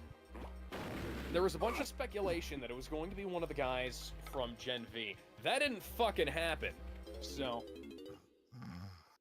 You alright, Gizmo? Thanks a lot for wasting my goddamn time, Kripke. Yeah. So as I can imagine, Yeah. the whole thing, it's a giant goddamn mess. Ryan winds up killing the stuntman by accident because Homelander shows up to be a fucking dick about things and try and take the spotlight. And then he's a fucking cunt about how Ryan still values human life and everything. And then Homelander kills the cast of Vought on Ice trying to kill Huey. And Huey is somehow... Huey, despite no longer being on the Temp V to have his teleportation powers that he had in Season 3, he's no longer... he manages to evade Homelander, even though Homelander can fly faster than the speed of sound. And this is before A-Train starts helping him. Now, I appreciate the path they've got A-Train on, considering A-Train was one of the biggest bastards in the previous seasons, and I appreciate him actually doing something with with his guilt complex. But it's also kind of a... well, let's just say a little bit of a problem because they're not doing things... they're not doing things altogether competently. If this had been like a really well-written season of television, it's entirely possible that they would have been able to pull all this off, but they're juggling too many, within the first 3 episodes, they're already juggling too many plot lines and too many characters that have fundamentally a whole lot of fuck all to do with each other, or at this time. And I don't have a lot of faith that they're going to be able to pull off what's necessary to, let's see. Ismo, are you? Yeah, Are you sleeping? Hydroponics Bay. No. Galley. Oh, okay. Let's put a galley in. Why not? Oh no, my lawyer made one of those suggestions, but yeah. And I also just want to mention here, for some reason, the entire cast of the show looks like they've aged about 20 years in the past season. Like, Butcher... Starlight has it the worst, because Erin Moriarty had some really bad plastic surgery, over the course of the last couple of seasons, and, well, between, season 3 and season 4 specifically, she had all of her buccal fat removed from her face, and now she looks really rough. She looks better in the show than she does in real life, which is funny because Anthony Starr doesn't look like he's aged at all in real life, and there's a thing about Homelander, Homelander going through this midlife crisis, when I thought part of the thing was, he's Soldier Boy's son! He shouldn't be able to age! I mean, unless it's side effect of Compound B for someone like him. But he's Soldier Boy's son, though. Like, Soldier Boy went 80 years without fucking aging. Or he went like 50 years without aging. Well, like Jensen Ackles... Oh, by the way, the best part of Gen V, by the way, it was Jensen Ackles showing up as an imaginary friend cameo. Oh yeah, and in the fucking, bar mitzvah riot with the fucking simp squad with Multiplying Man, and, we see, like I said, we see no less than, like, 12 penises in that episode, and, not a lick of female nudity throughout. Yeah, the whole thing is a goddamn mess so far. I have no faith in them to be able to, recover this, but I'm going to keep watching the show, because... You're insane. Well, I'm insane, but I also need material. So there's this thing, one of the things about Ryan's first save is that at first they're suggesting that he become, Homelander's sidekick. Do you want to know the name that they suggest? What did they suggest? Homeboy! They want to call him Homeboy!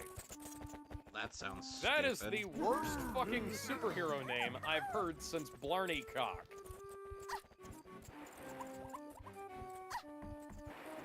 This isn't satirical, right? Well, Blarney Cock was part of the boys, you know? He was a character who showed up. He was the first character that Huey killed in the comic. But, yeah. Yeah, so the comic had this whole problem where it took too long to get to the point for a lot of things, and so we kind of meandered around before the major confrontations with, like, the members of the Seven and things like that. And now, the show is doing the same thing, where we're putting off the whole,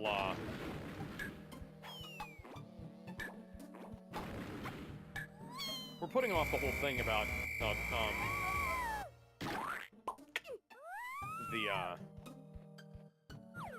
the confrontation and with Homelander again, so that we can have a bunch of drama with, Victoria Newman and the President of the United States, and the President-elect is like saying, oh, we should ban all soups from serving in the military and public life and shit like that. And it's like, oh, okay, buddy, you know, good luck with that. That seems like it would be an incredibly unpopular opinion, and even if, you know, well, we weren't working against a genocidal maniac like Homelander, but, you know. I get the impression that Homelander is the type of guy who believes that the best way to solve a problem with violence is to introduce even more violence.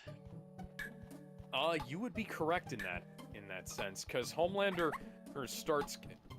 has had a hair trigger throughout the previous couple of seasons, but he's gotten worse, we'll say. Like, he's interrogating somebody doubt that. who was... They were looking for somebody who leaked, because, like, the Deep was in charge of, the forensics department, right? They just gave him that Why would you position put to make- him in charge of that? I don't know, but, the Welcome Deep to was in bonus charge of, like, stage. the crime prevention system thing. And, his, like, footage gets stolen from his department by A-Train, and so they're looking for the person who leaked all the shit. And then, like, Homelander, like, lasers the brain out of the first person who, confesses to having contact with Starlight. You know, once upon a time, he used to be smarter than that. Yep. I'm not gonna say that I've written the character better, but I've written this character better. I guess I did just say that, but I definitely have written this character better. Alex, I remember one important detail.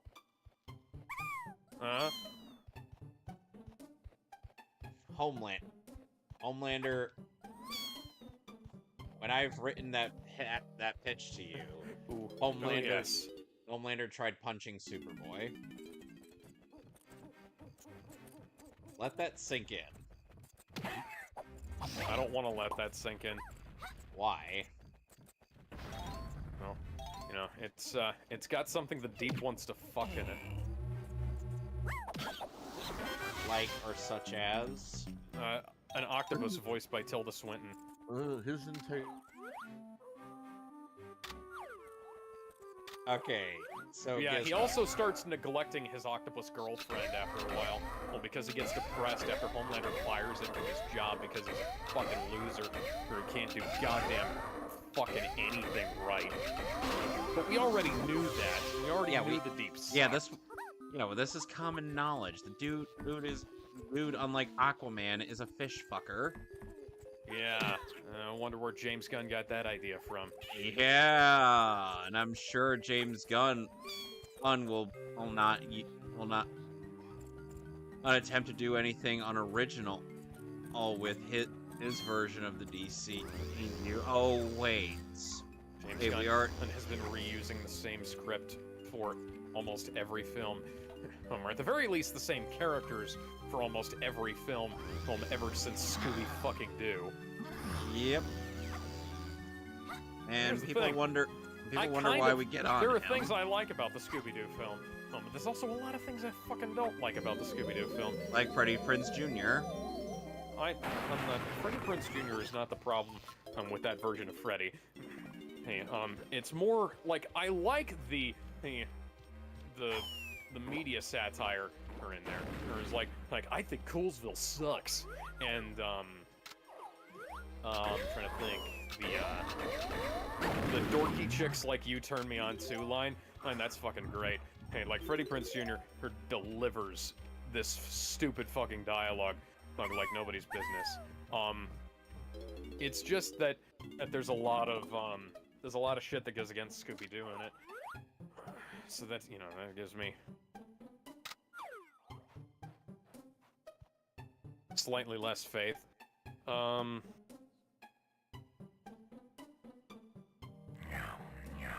But anyways, yeah, so... Guys, I'm fighting against a Yum Yum spider. Oh, cool. That boss. Yum yum, meet 'em up, yum yum, meet 'em up. If only this was the actual boss at this level.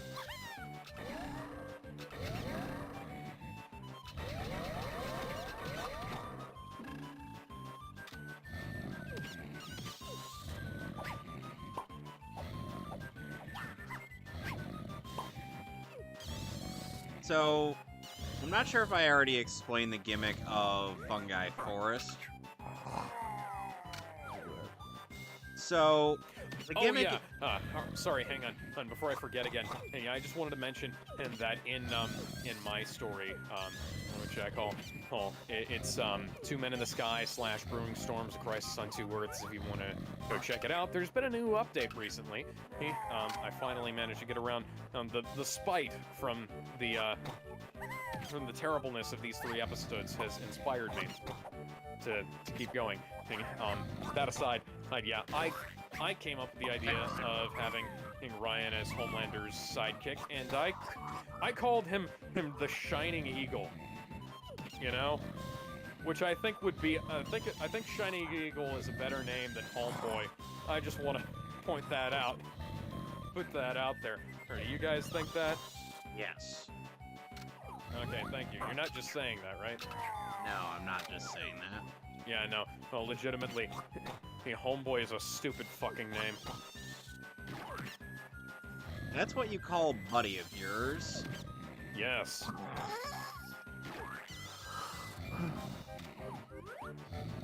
You alright, Gizmo? Yeah. Hey, spider guy. Hey, why won't you die? Why won't you die? Oh yeah, people were also wondering if Mother's Milk had been recast. He hasn't. It is still Laz Alonso, but Laz Alonso shaved his beard, and now he looks, well, he looks like my dad does when he shaves his beard. Let's put it that way. I'm not gonna be too hard on the guy. He's come out of this looking better, but the weird thing is, like, Anthony Starr, Karen Fuka something or other, I don't remember her last name, and the guy who plays Frenchie, I don't fucking remember his name. Are you coming on to me, honey? My wife is hitting on me because I'm sweaty. I guess that's about right. Alex, one thing you should know. Oh, is that your wife is probably hot, sticky, sweet from her head to her feet, yeah? pour some sugar on me in the name of love. Come on, fire me up. I can't get enough.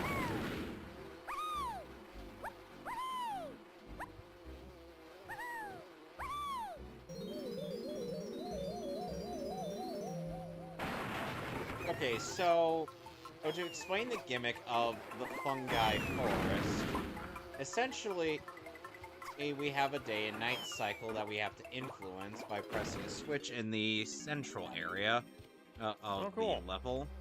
Well, and some places will be locked off to us during daytime, and some places will be locked off from us at night. Okay, so needless to say, hey, it's kind of You all right? weird. And Tiny's dead. Oh no. And here's Tiny. She's dead. DK. Hey, Tiny's Tiny's dead. DK. Now Tiny's- the song is over.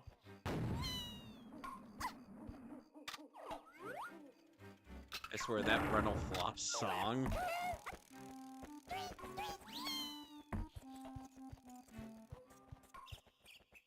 Yeah, this... Oh, by the way, apparently The Boys is going to end after Season 5, but that's only the main series. They probably have... Well, they've got plenty of opportunity to allow Gen V to go on forever. And other spin-offs as well. Ever and ever and ever. If the show winds up going past Season 5, I'm going to... Ow. You know, I will probably regret my love of Supernatural. Alright, so... Let's go to Snide's HQ. Hey, buddy. I think the moment it starts, I think the moment they cross over with Scooby-Doo is when they start jumping the ship. Well, you know, I would be so down for the boys crossing over with Scooby-Doo at this point. Like Zoink Scoop, let's see what's underneath this Homelander guy's face. That is my face, you hype. You hype. Zoink Scoop, it was a skull all along, man. Ruh-roh.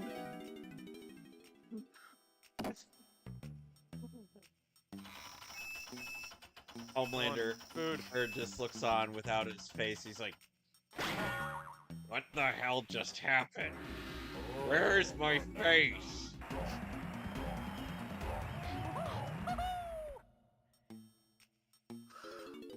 Come on, give me some fucking food. So I in don't case need you're money, wondering, I need food. so as Damon brought up, in case you're wondering why I am not, why I seem to be going for the Snide's HQ stuff without completing all of the Kong's things, yeah, we gotta go back for something, which is not something that I'm particularly fond of. Thankfully, this is the last bit of backtracking we ever have to do in this game. Pretty much. Speaking of backtracking, let's backtrack to the comic book universe database where we look over Well, any new Hang character. on, before we do that, we just need to say, get well soon. The Ian supervillain, McKellen. superhero, creature, and animate object, or even location. And the first one to Guys, come up is Well, apparently, hang on. Get well soon, Ian McKellen, because apparently he fell off a stage recently. Hope he gets better. he will. He's a tough bastard. Yeah. He left this. Yep. He needs to last long enough to star in the Harry Potter reboot He needs as to star Dumbledore, long- he needs so to that he star can long get the enough wizard to- hat trick. He needs to star long enough to put down Wolverine again.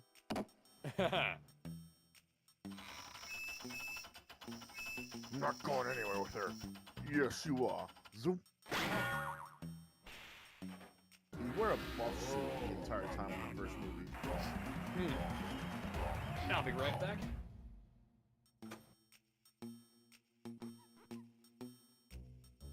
I cannot look at Magneto again the same way after Ian McKellen did such a great job doing the live action Magneto. Am I right in saying that? Because there's so many actors that have there's so many actors that did characters justice. It's like there's no way I can hear anyone else as Magneto. Yeah. It's like between him and Tom Kane for me. I think, what's his name? Who's the guy? Who's the guy from First Class? Michael Oh, I know who you're Fassbender. talking about. But Michael that's Fassbender, right? that to me is more a youngster Magneto, like Magneto starting out. Ian McKellen is more like default. Everyone knows who you are, Magneto. Like this is the Magneto. Yeah, we that's all fair. grew up with. Same thing with Charles Xavier when that other guy played as the professor. James McAvoy. Yeah, like McAvoy. he does a great young Charles Xavier, but when it comes to like modern, like when it comes to like Modern. default Charles Xavier, It's always Patrick Stewart and Ian McKellen. yeah, Ian McKellen, Patrick Stewart, those guys.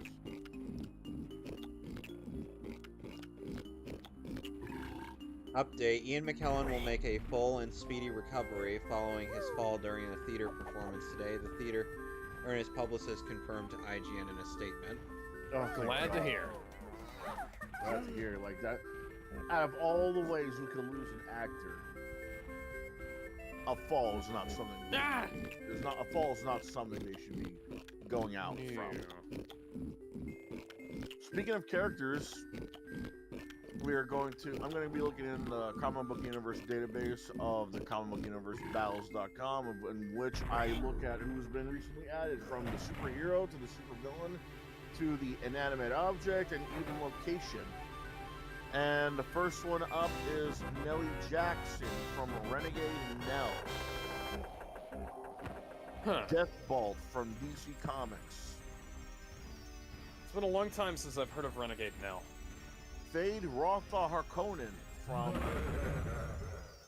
Doom. Oh, don't mean to interrupt you, Gizmo, but Oh, Sting. yeah, we're fighting Dogadon. Yeah, that's, that was the role played by Sting in the original Dune. He was supposed to be played by Mick Jagger, but that film never got made. Chunky's trying to worship Dogadon to get out of being killed. I have never heard of it. Lift. Lift Ticket from G.I. Joe, a real American hero. Who G.I. Joe has a bunch of really stupid characters. I've never heard of it. Oh, this is Tri-Sentinel from X-Men. He recently made an appearance in X-Men 97 too. Oh. The Ark from Transformers. The Ark isn't a character. Right, but like I said, kind of they don't just they're characters. Dragoness from Doctor Strange. Huh. You are deep cut. Shinobi Yeah. Raw from Marvel Comics. Feathers McGraw from Shaun the Sheep and Wallace and Gromit. Okay. And Delicious Delicious Team from Delicious Team. And the current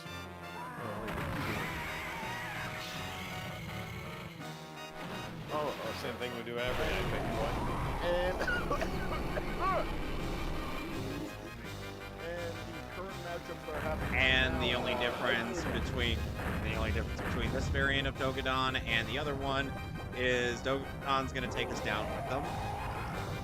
And the current matchups happening at the moment are Skids and Scanna Blades versus Lucia and Lori Ray and Nellie Jackson.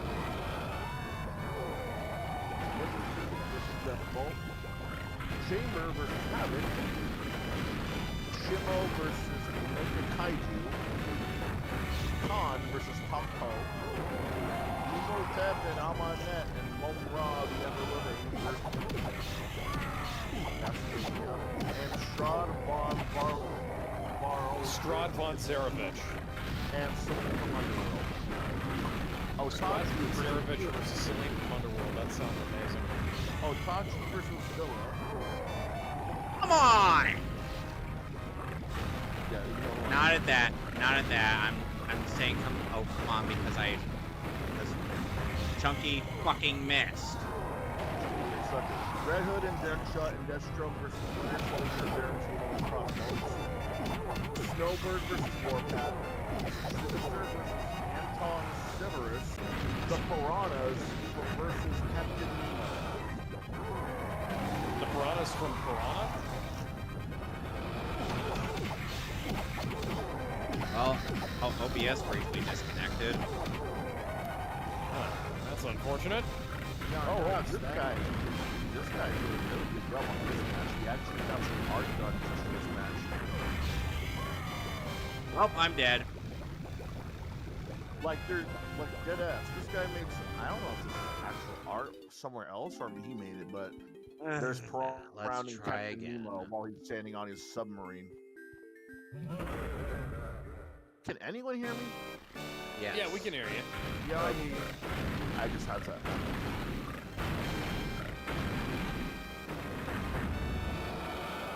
You got to do better than that! Now try it again! Please. I already hate having to fight this boss again.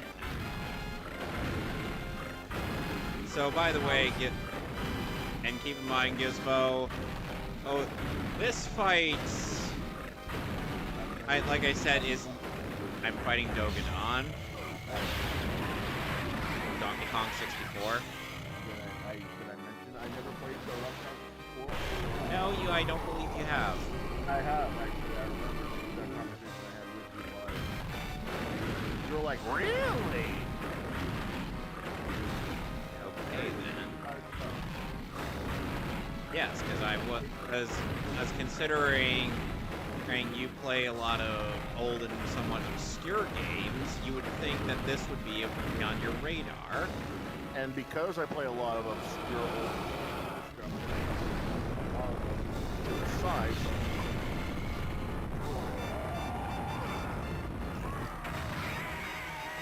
Well, anyways, How it is.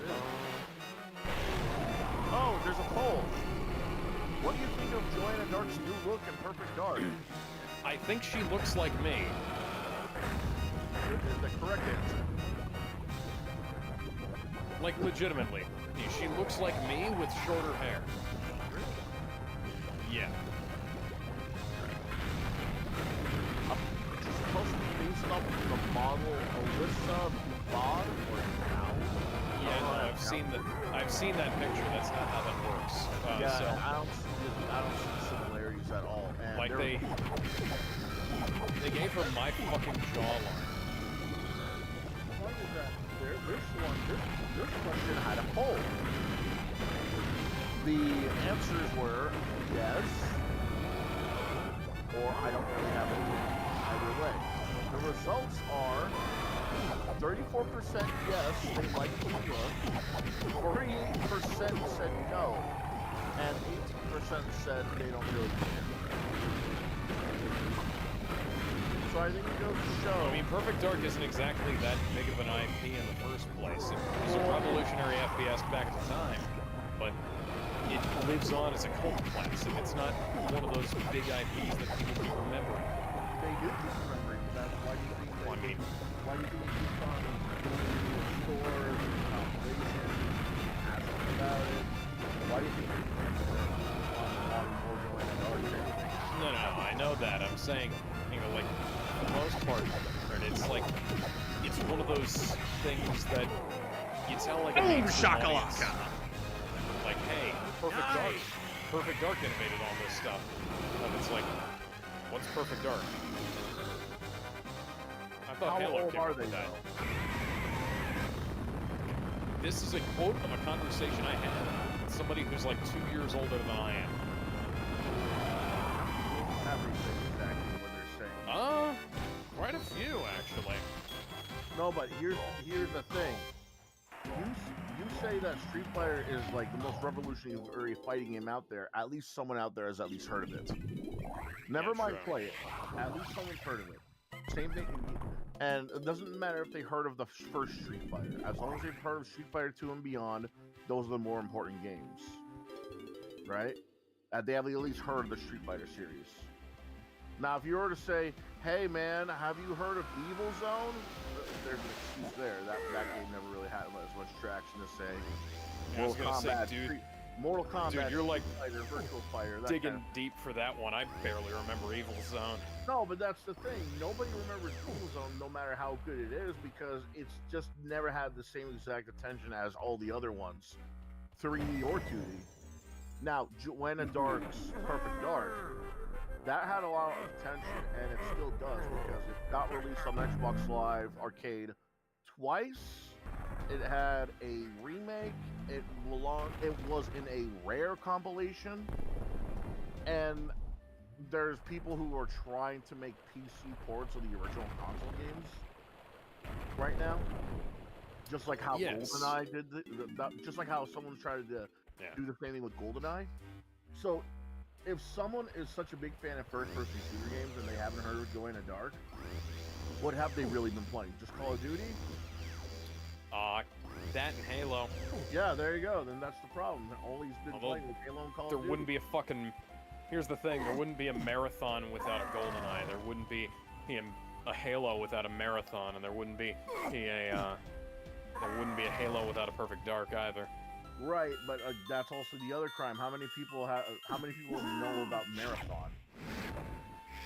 A lot of people well, it was a Mac exclusive, so that's... Right, but people still talk about it. That's the thing, and it even got ports right now to Steam and GOG. Not in the best state, but it still got ports. And it actually has an Xbox Live Arcade version of it that actually full screens everything.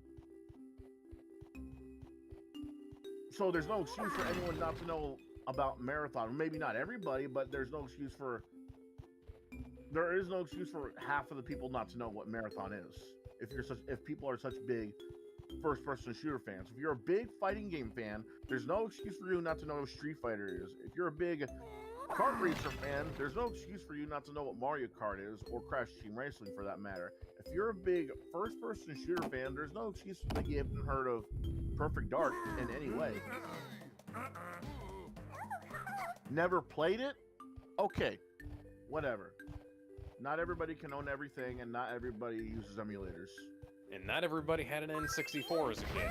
Exactly, but not heard of it? That's something that's a little concerning. You don't just go, hey, you want to play an MMO? Oh, sure. Okay, let's play some World of Warcraft. What's World of Warcraft? What? Are you 5? That is a legitimate question. You know, like, what's Phantasy Star? What's Toontown? Now, hell, not just Phantasy Star Online. Let's play an RPG. Okay, do you want to play Phantasy Star Online? Or do you want to play regular Phantasy Star, Final Fantasy? No. No, what are those? Oh, dear Lord. Yep. Shining Force? Shining Force is... Oh, that's a deep cut. Shining Force I can excuse, because that game isn't as popular as, say, a Final Fantasy. You know, they haven't had as many games as Final Fantasy. You know, or Dragon Warrior, or, you know, Dragon Quest. Dragon Quest Warrior. But if you don't know what Final Fantasy is, or Dragon Quest is, it's like, dude, what have you been playing all this time? You know, it's always and whenever this kind of and here's what infuriates me whenever I try to talk about it with like with my first brother, he always says, "Oh, it's not that big a deal. You're the one making a big deal out of it and overreacting." It's like, but yeah, okay, but you're hearing, but you're not listening. Yeah, I was gonna say, you've at least heard of Donkey Kong 64. Yeah, I've heard of Donkey Kong 64. It's everyone talks about it if you have at least played a Nintendo system. A Nintendo system. Sadly, this would be the last in this game where King K. Rool is the main threat of the Kongs. Because they haven't brought him back as a main villain in years.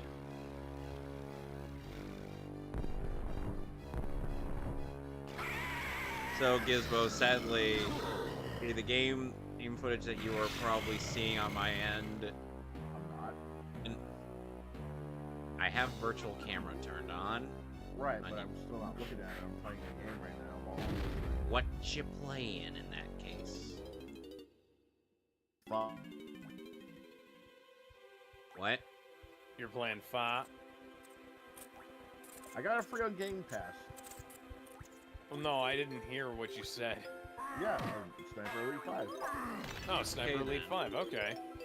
Okay then.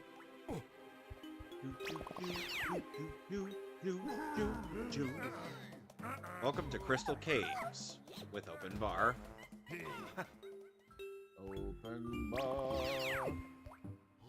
Now, this level looks really pleasant until you realize there's a douchebag up top that will try to inconvenience you at every opportune moment. Yep, the giant kosher. The only way to deal with him is to get Tiny's teleportation ability. That's right, the monkey port. Why does she need all these powers? Because Gizmo, if I recall correctly, Tiny, you know Dixie Kong, right?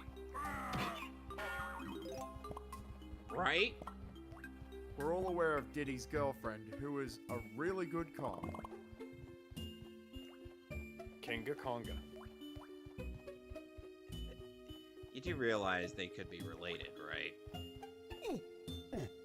I mean, all the Kongs could be related. Literally every Kong has Kong as their last name. I don't think that's an actual last name. Are they related to King Kong?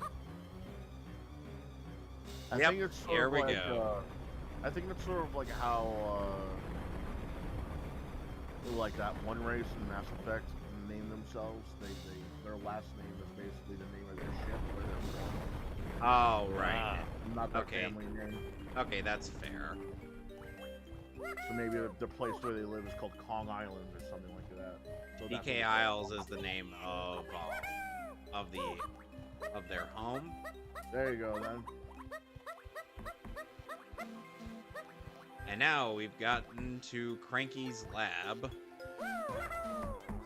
Let's talk to him with each of the Kongs. See what he's got cooked up. Hey, Cranky, you cooking in there? No, I'm not in the mood for the jetpack game. Okay, Donkey Kong's not getting any. Oh, right, I'd have to go to Candy for that.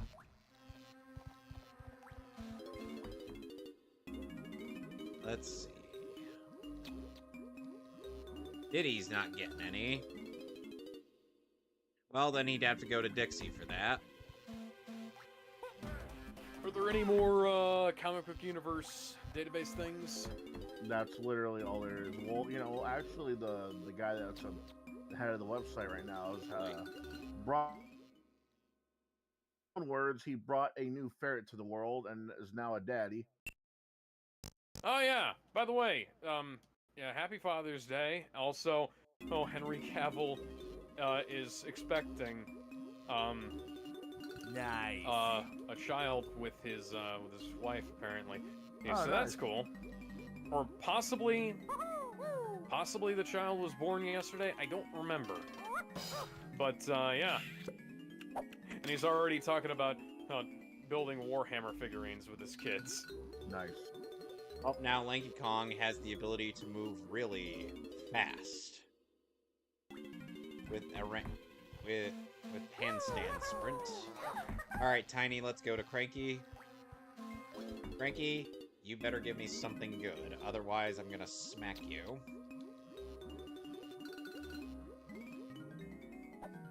But then again, you are the most useful partner in Tropical Freeze.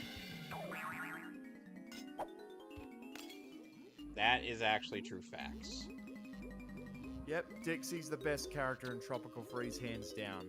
I was talking about Cranky. Oh yeah, Cranky's good too. And now, what will you be okay, guys, before I go in there, what do you expect like will be Chunky's power-up? Damon, do not say anything. Got it. The peanut butter gun. He already has a bazooka that shoots watermelon, or not watermelons, pineapples.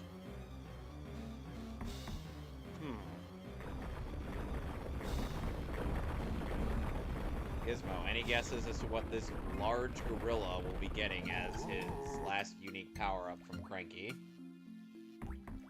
One-handed clapping, I don't know. He kind of already has that with his punch, but who knows? Let's find out. No, I don't want to play Jetpack. I've already gotten the Rareware coin. Gorilla gone. So, Chunky just gains the ability to turn invisible.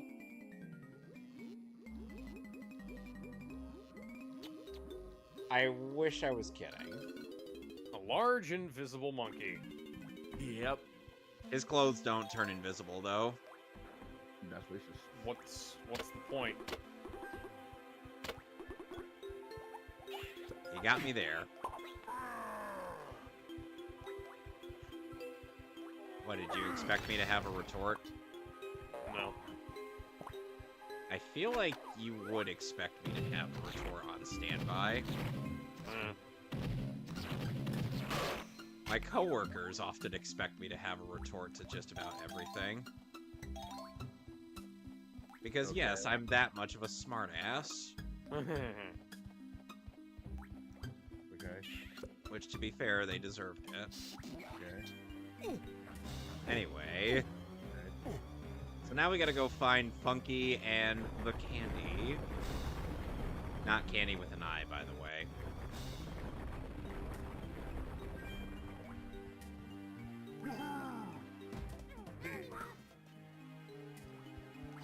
Anybody who's seen Helsing Ultimate Abridged will get the reference. Like, why, $500 for a candy? It was interesting the guest stars they got for that Council of Old People. Yeah, I like that one. Oh, yeah. Well, then again, that also in the garbage here. But then again, that also introduced a number of people to one of the quote-unquote goats, Jan Valentine. Jan is a fucking character. Whether they're parody or the original. Mm-hmm. Funnily enough, of the I get the impression that when Mortal Kombat versus DCU it was happening, they ended up getting people who were doing Helsing Ultimate in there, because Josh Phelps' voice, who voices Jan Valentine in the dub, is also Hal Jordan in MK vs. DCU. Huh. Meanwhile, Taliesin Jaffe was Barry. And honestly, he's actually a good voice for Barry. Some people are even saying, yeah, going from as what far, I remember, it was pretty good. Some people are going as far as to say he was probably the best voice for Barry. I'm like, I guess I can see where you're coming from.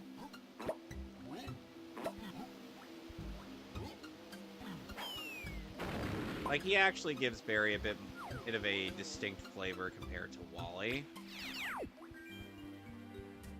Which is good, because some writers don't do that. So, you know, while he is cocky, he's still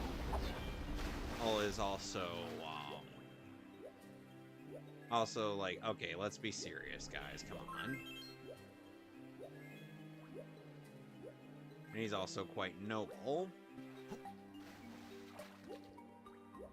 But Wally is still the GOAT when it comes to flashes. I do not need more existential teddy bear nonsense. Please go away, second. Okay, Gizmo, who is your favorite variant of the Flash?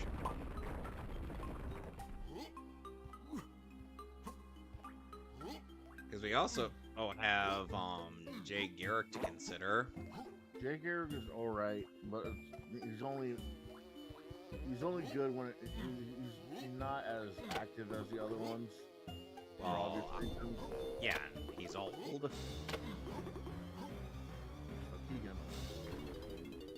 Yep. And Young Justice makes him a literal fossil. Like, he's over 100 years old, and he already lost Joan. I'm like, Jesus fucking Christ, guys. You're really gonna drag this old fossil around out in this shit show? Like, seriously?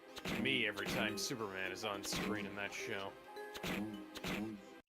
Voiced by Nolan North, who isn't even trying to have a distinct voice between him and Superboy anymore. Until season 4, when he made him sound like a fucking grandpa. I feel like he might have been coming off the heels of the Super Sons movie. Because remember, he voiced Jor-El there. Yeah. And I think he also voiced Remember Jor-El. how good that was?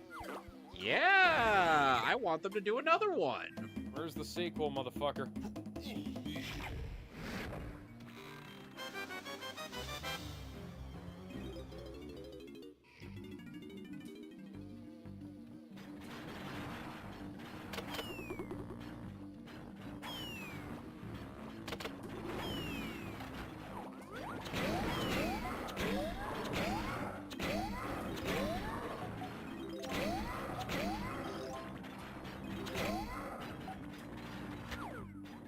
We're doing the Metal Gear Solid race next week then?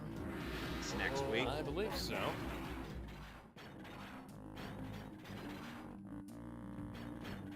It is what we have on the agenda next week. Nope. Thank you for reminding us of another good Donkey Kong game, Donkey Kong Country 2. Diddy's Kong Quest.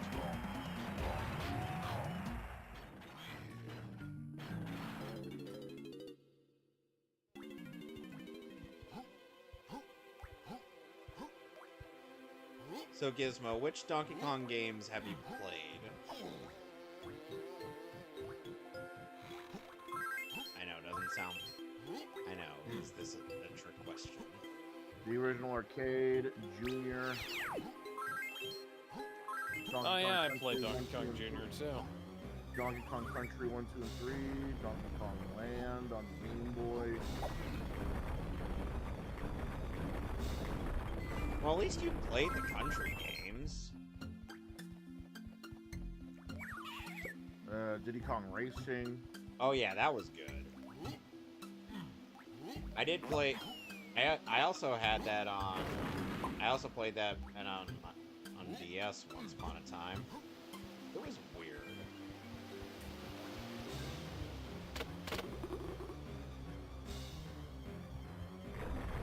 Like... I don't really know how to describe... It's just...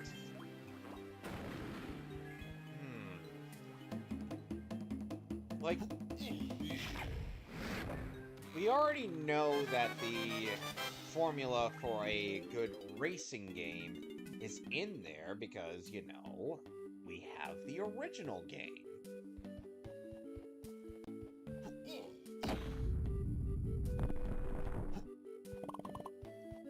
Alright, let's do the battle.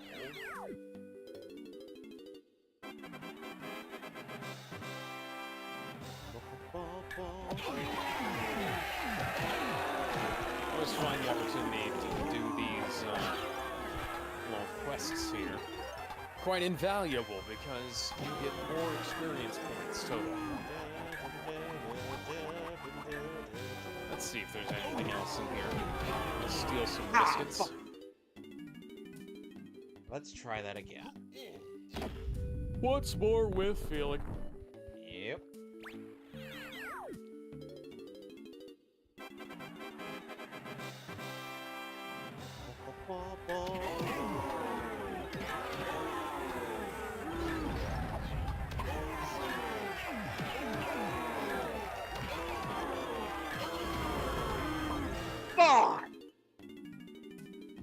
I already did. Fucking hell, And- babe. And people wonder why I prefer doing the battle crowns with Lanky Kong. Clanky Kong. Because Lanky Kong The has first. Clanky Kong is the first all-metal member of Kong family.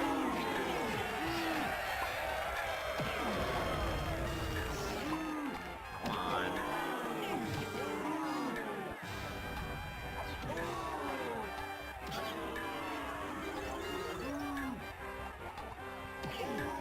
Oh, come on. Oh, I don't care for your booze. I know what makes you cheer. I didn't realize that was going to be the Rick and Morty quote at first. God fucking damn it. Because I thought, because when I heard, I don't care for your booze, I thought that was going to be a line about alcohol. Booze mean nothing, and she will make you cheer.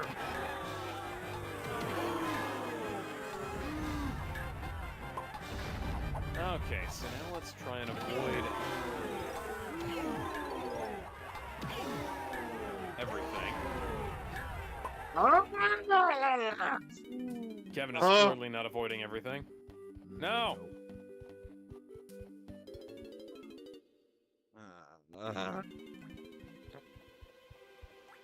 I am angry. What are you angry? Yes. Okay, restocked on melons. Let's go back and try that again.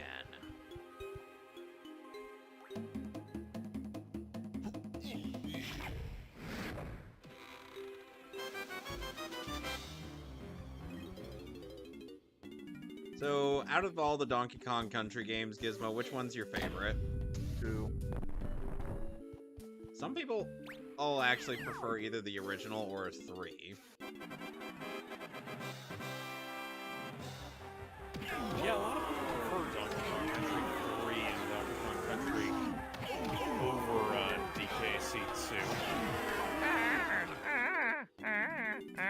There you go. I give you the reason why I don't like 3.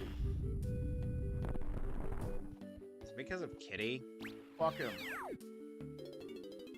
Little giant bastard. Shut the fuck up. Are you a baby? Or are you a damn grown-up? I can't tell.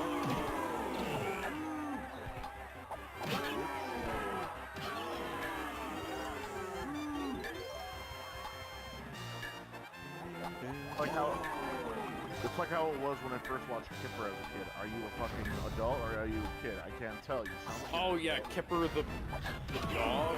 yeah. That's one of those weird PBS shows. That's how it was when I was a kid. I was like, Kipper alone, but I don't see them. Are you an adult or are you a kid? You have your own house, but you're playing with toys as if you were a kid. Are you in a what are you? Your dog, I know that. I mean, if you were a dog and you had your own toys, wouldn't you play with them? Yes, but every single day like that? Yeah, good point.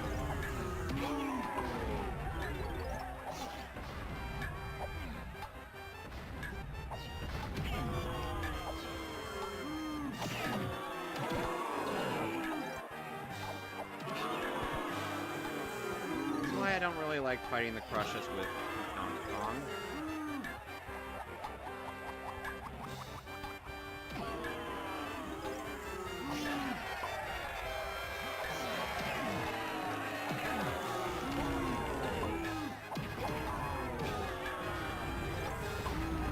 So aside from that, if you have anybody here been watching The Acolyte, the new Star Wars thing Nope. they've been putting out? Nope.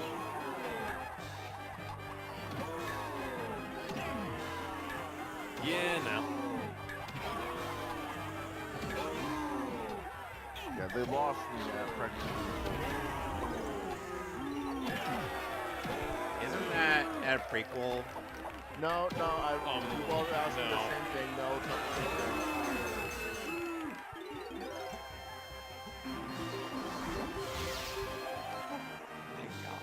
The difference is one is you getting shot by a sniper rifle from far away and nobody noticed. The other is a guy with a shotgun comes up to you, shoots you in the noggin, and then starts pissing on your corpse while telling you he's going straight to hell and he's going to see you there. And which one? So really, here's the thing. So here's the prequel. gist. The reason why I say sniper is because it's subtle-ish.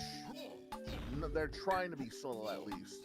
They're trying to be artsy-fartsy about it, but it's also mystical in a way, because babies don't work that way. But because the Force is still mystical, it's still a mystery. That messing with your midichlorians, fuck off. No, midichlorians are essential to Star Wars, and the fact that they were left out of Episode 4 is kind of a problem. Either way, though, it's still a mystical.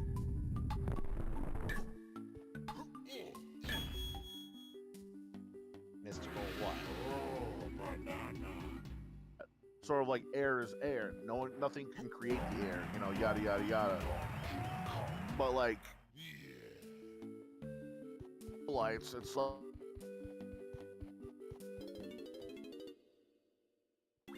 And that's all chanting and whatnot, and it's in your face. It's like, that's why I say that's the shotgun. It's not subtle. It's right in your face. It's not subtle. Okay. It's right. Fair enough. You made your case. There we go. Yeah, that works. Hell yeah, brother. Let me tell you something, brother. Working out here. Space. It's fucking awesome. And let me tell you something about one of the bananas that Donkey Kong has to get in this stage.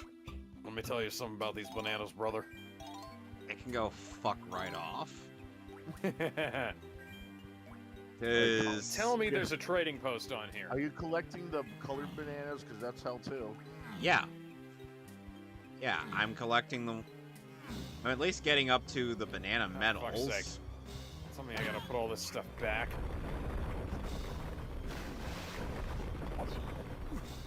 Because believe You it know or what? not, Fuck it, Gizmo, I'm it's not gonna get mandatory to get all 100 bananas in every stage. For each Kong.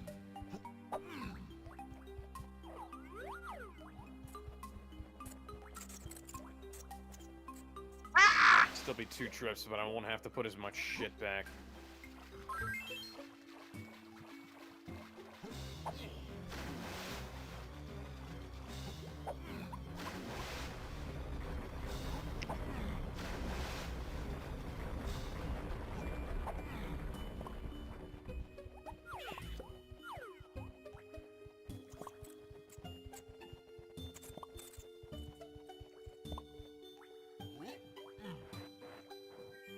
Why is it that my companions are able to walk through this stuff, but I can't? Perhaps your companions are invincible. Well, evidently, as my wife appears to be able to breathe in space. For the record, I was just shitposting. I wasn't being serious.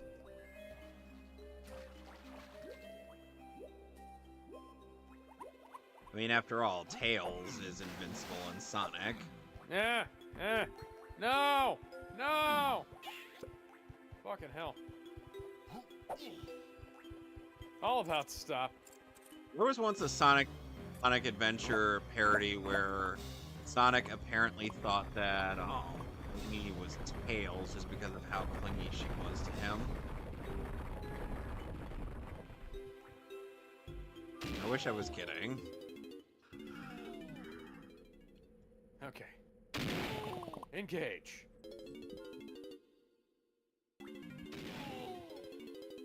I feel bad for Donkey Kong because I'm just shooting him right back up into the air after he just got back down.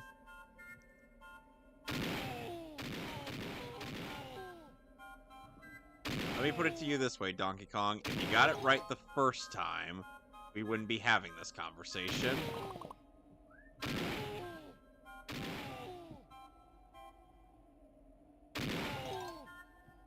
Trading post, trading post, trading post, trading post. I need to clear up my inventory.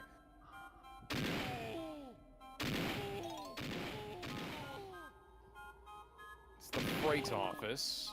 That's not what I'm looking for. Oh. Actually need one of those. Trading post. Welcome to bonus state. And Donkey Kong. Damn it, Donkey Kong. Welcome to bonus Let's state. try this again. Good thing I went looking, or I might have missed the nearest device. I got a gun, yay, yay, yay, yay. I've got the Second Amendment, bitches. You got nothing on this. This shoots edible ammunition. So if you survive, which is very... It's coconuts. Does it shower you with coconut cream pies? No. Nice. How did that show have worse graphics than Donkey Kong 64 did? It was the beginning of the 3D era. Yeah, I remember. That came out Oh, I after remember. Toy Story and reboots. Yeah, that was still the beginning. Yeah, it was literally the second show, though.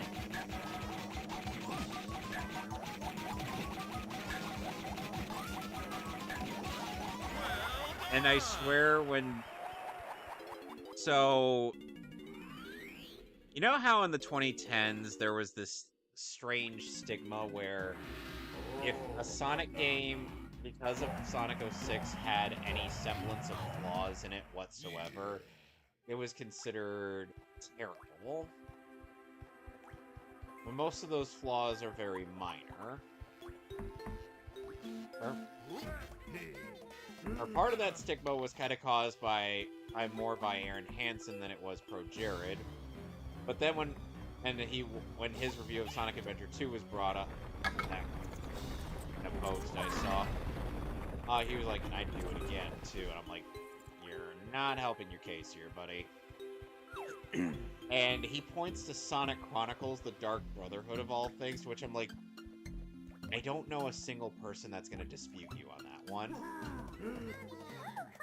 I don't know a single person that likes that God, piece that of shit game. God, that game should have been so good, but it got fucked during the BioWare buyout. Yeah. And we're never gonna get a sequel to that because of comic people. Ken fucking Penders. No, fuck yourself. He's gotta learn. He's gotta learn to relax his anus. It ain't that serious. Ooh, Penders. Yes. I hope he tries to take some fucking Paramount to court over this stuff. He's gonna lose. And we're gonna love to see it. Hell, I'd bring popcorn to that event. I'd be like, we're gonna watch this man's career get ended.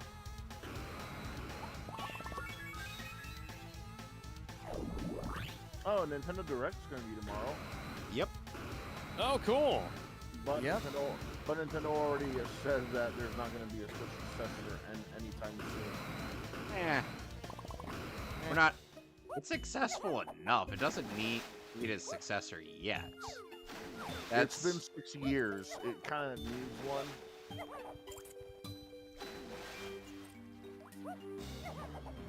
Like, how many games are they going to put on this thing up until you know it's time for there to be a new console? Who knows? Well, let's put it this way, Gizmo. The Switch has proven to be more of a unanimous success than the Wii U. Okay. That's not saying anything. I don't know why you brought that up. Literally everybody and their mothers does in this conversation. Everyone, Yeah. everyone wants to fucking shit on the Wii U for no reason whatsoever. It failed. It just failed. Okay, it failed because companies didn't see how they can make a game based off of this product, based off of low-tech hardware, when they've already done it with the Wii and the GameCube and the Nintendo 64. They should have just gathered their bearings and see what they could do with a console like that. Instead, they chickened out. Guys, Ew. wish me luck. Ah, yes. This. Oh, no, I can't make Mass Effect. I can't make the Mass Effect game on it. Okay, cool. Make a side game. We can't put Madden on this, then put Blitz on it. Hang on. They absolutely fucking should port the Mass Effect trilogy to the Switch. They could. Alex, do Yeah. you remember when they tried to port Mortal Kombat 1 on Mortal this Kombat thing? 1 is a No, shitty game, No, that's and it a was different- badly optimized. That is a different story. Mortal Kombat 1 and Mortal Kombat 11, those games are completely different compared to Mass Effect. Mass Effect series. Yeah, Mass Effect is a PS3, It's a Xbox PS3 360 game. game. Yeah, it was around that era. That has an excuse, and that has Okay, I got all of DK's bananas, and I got all of his golden bananas, and now there's only one thing to Nice. do. Nice. Try to take Die. over the world. Nope, die. Darn. They have Yeah, a reason, those games like- have a reason to be on the Switch. They work. One, Okay. Mortal Kombat 1 and I Mortal want Kombat 11 I are the- want them to do like one, like a You guys have $25, $30 release for each game, and like do each game on its own cartridge. Don't make me fucking download anything, you fucking No. cocksuckers. So sick of that shit. Oh, we have 2 Mega Man collections. Okay, cool. But you have to buy Half them of them isn't- separately. Yeah, I was gonna say half of them aren't on the same fucking cartridge. You have to Messing download with the your other half. Mess me with your downloadable codes, bitch. Fucking Metal Gear Solid Legacy Collection being the fucking or Master Collection, whatever the hell it is being the downloads on the fucking Switch. Get the Japanese version. Japanese version is also downloads. No, but what I'm saying is that whenever you the Japanese have these kind of collections, it's always on one cartridge, or at least No, they try. No, so that's not how it was with Final Fantasy X and X-2. You had to go for the Southeast Asian version. And for the Metal Gear Solid collection, the Japanese version is the same cartridge as the American version, and just with different things. Okay. But you have Okay. the option to buy the At Final default. Fantasy game separate on a cartridge. No, Okay, you but- didn't. If I Okay, wanted but- to get Final Fantasy 9 on Switch, I didn't have to go for a collection. I could just go for the cartridge. No, I'm talking about Final Fantasy X. Right, but So for- what I'm saying is that you could get them separate on just each cartridge. You don't have to go for the collections. Okay, guys. Yeah, but there is no Final Fantasy collection for the Switch other than the 1 through 6, and all of those are on the cartridge. Right, Alex. that's different though. Those are NES Guys, games. guys. What I'm talking about is the singular releases. And Guys. like the duologies. Oh my god. Yeah, what are you saying, Kevin? So, speaking of Final Fantasy X-2, what can I do for you? I don't know. What is that segue? You've never seen the intro for Final Fantasy X-2?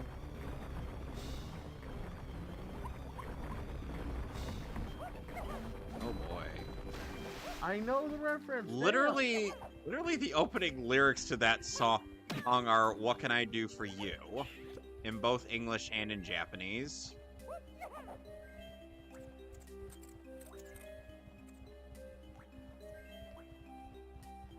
That was the joke. I would have gotten it. Well, I would have gotten into it a lot sooner if you guys had let me speak. We were talking to each Okay. other. Yeah, no. I was saying guys constantly. Yeah, we were So, whatever. I was gonna say something else. But yeah, no, the Final Fantasy 10.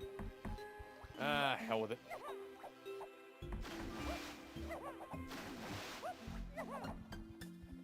Oh, for God's sake. Remember back when Final Fantasy X and wasn't and dragged through the mud by people who didn't like Tidus? It's not that Or as people we didn't call like him, or as we call him in the hood, Tedious. it. Or according to Spoonie, Meg Ryan. That comparison doesn't make any sense. His When was the hair. last time anyone took his seriously? He basically compared Tidus's his hairdo Haircut? haircut to Meg Ryan's. Okay, just don't tell Okay. him how to play. Just don't Meanwhile- tell him how to play. Meanwhile, objectively, the best character in the game, Auron, is sadly not one of the most useful characters. Oh my God, it's a banana. Wouldn't you agree that that's kind of sad? Yeah. That objectively the best character in Final Fantasy X, Auron, is not one of the most useful ones. The three most useful characters in that game, based on gameplay, are Tidus, Wakka, and Riku.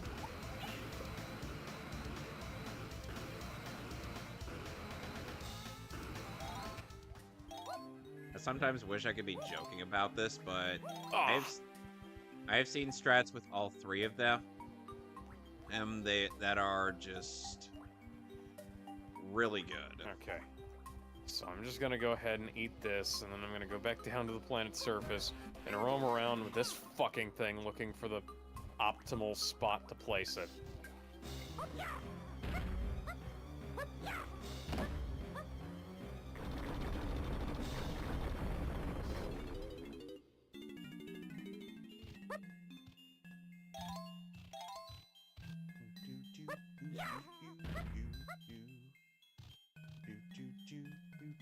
This music is almost a little bit too chilled out. What music? I feel like I'm going to go to sleep. The music in this game. So I found out a little more information about the cartoon beatbox controversy. You know, the Aspen Hotel shit. Oh? What about? So what it is that originally he was planning on making another channel for more adult-oriented content, which is why he commissioned that video. But then later on he scrapped it. He scrapped the idea. So I'm from what I understand, he asked the person who deleted it off the internet. But it had already been out there.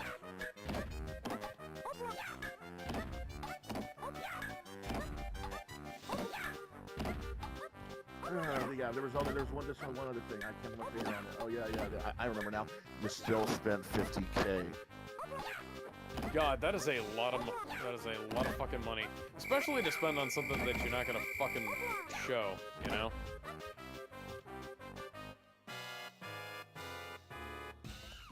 Where is the optimal position? I'm roaming around. I can't see shit.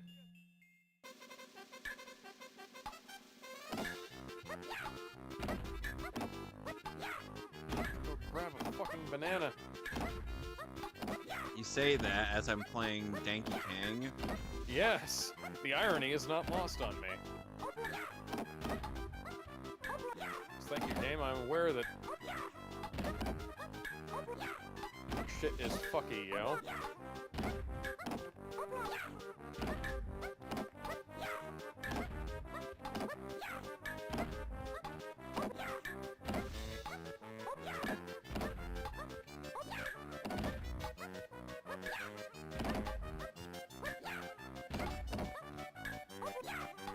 Well, how the fuck? Okay. You're like literally inches from optimal placement, I guess.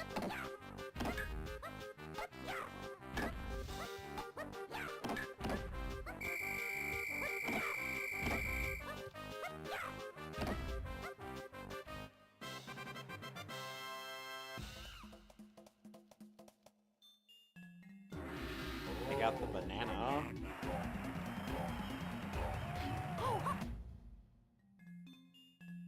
Alright, well, I'm gonna be wrapping this up soon, and I'll see you guys later. Alright. Cool. Wrap things up on my end. Creating a restore point. As opposed to saving. And I'm going to stop the streaming. The next time on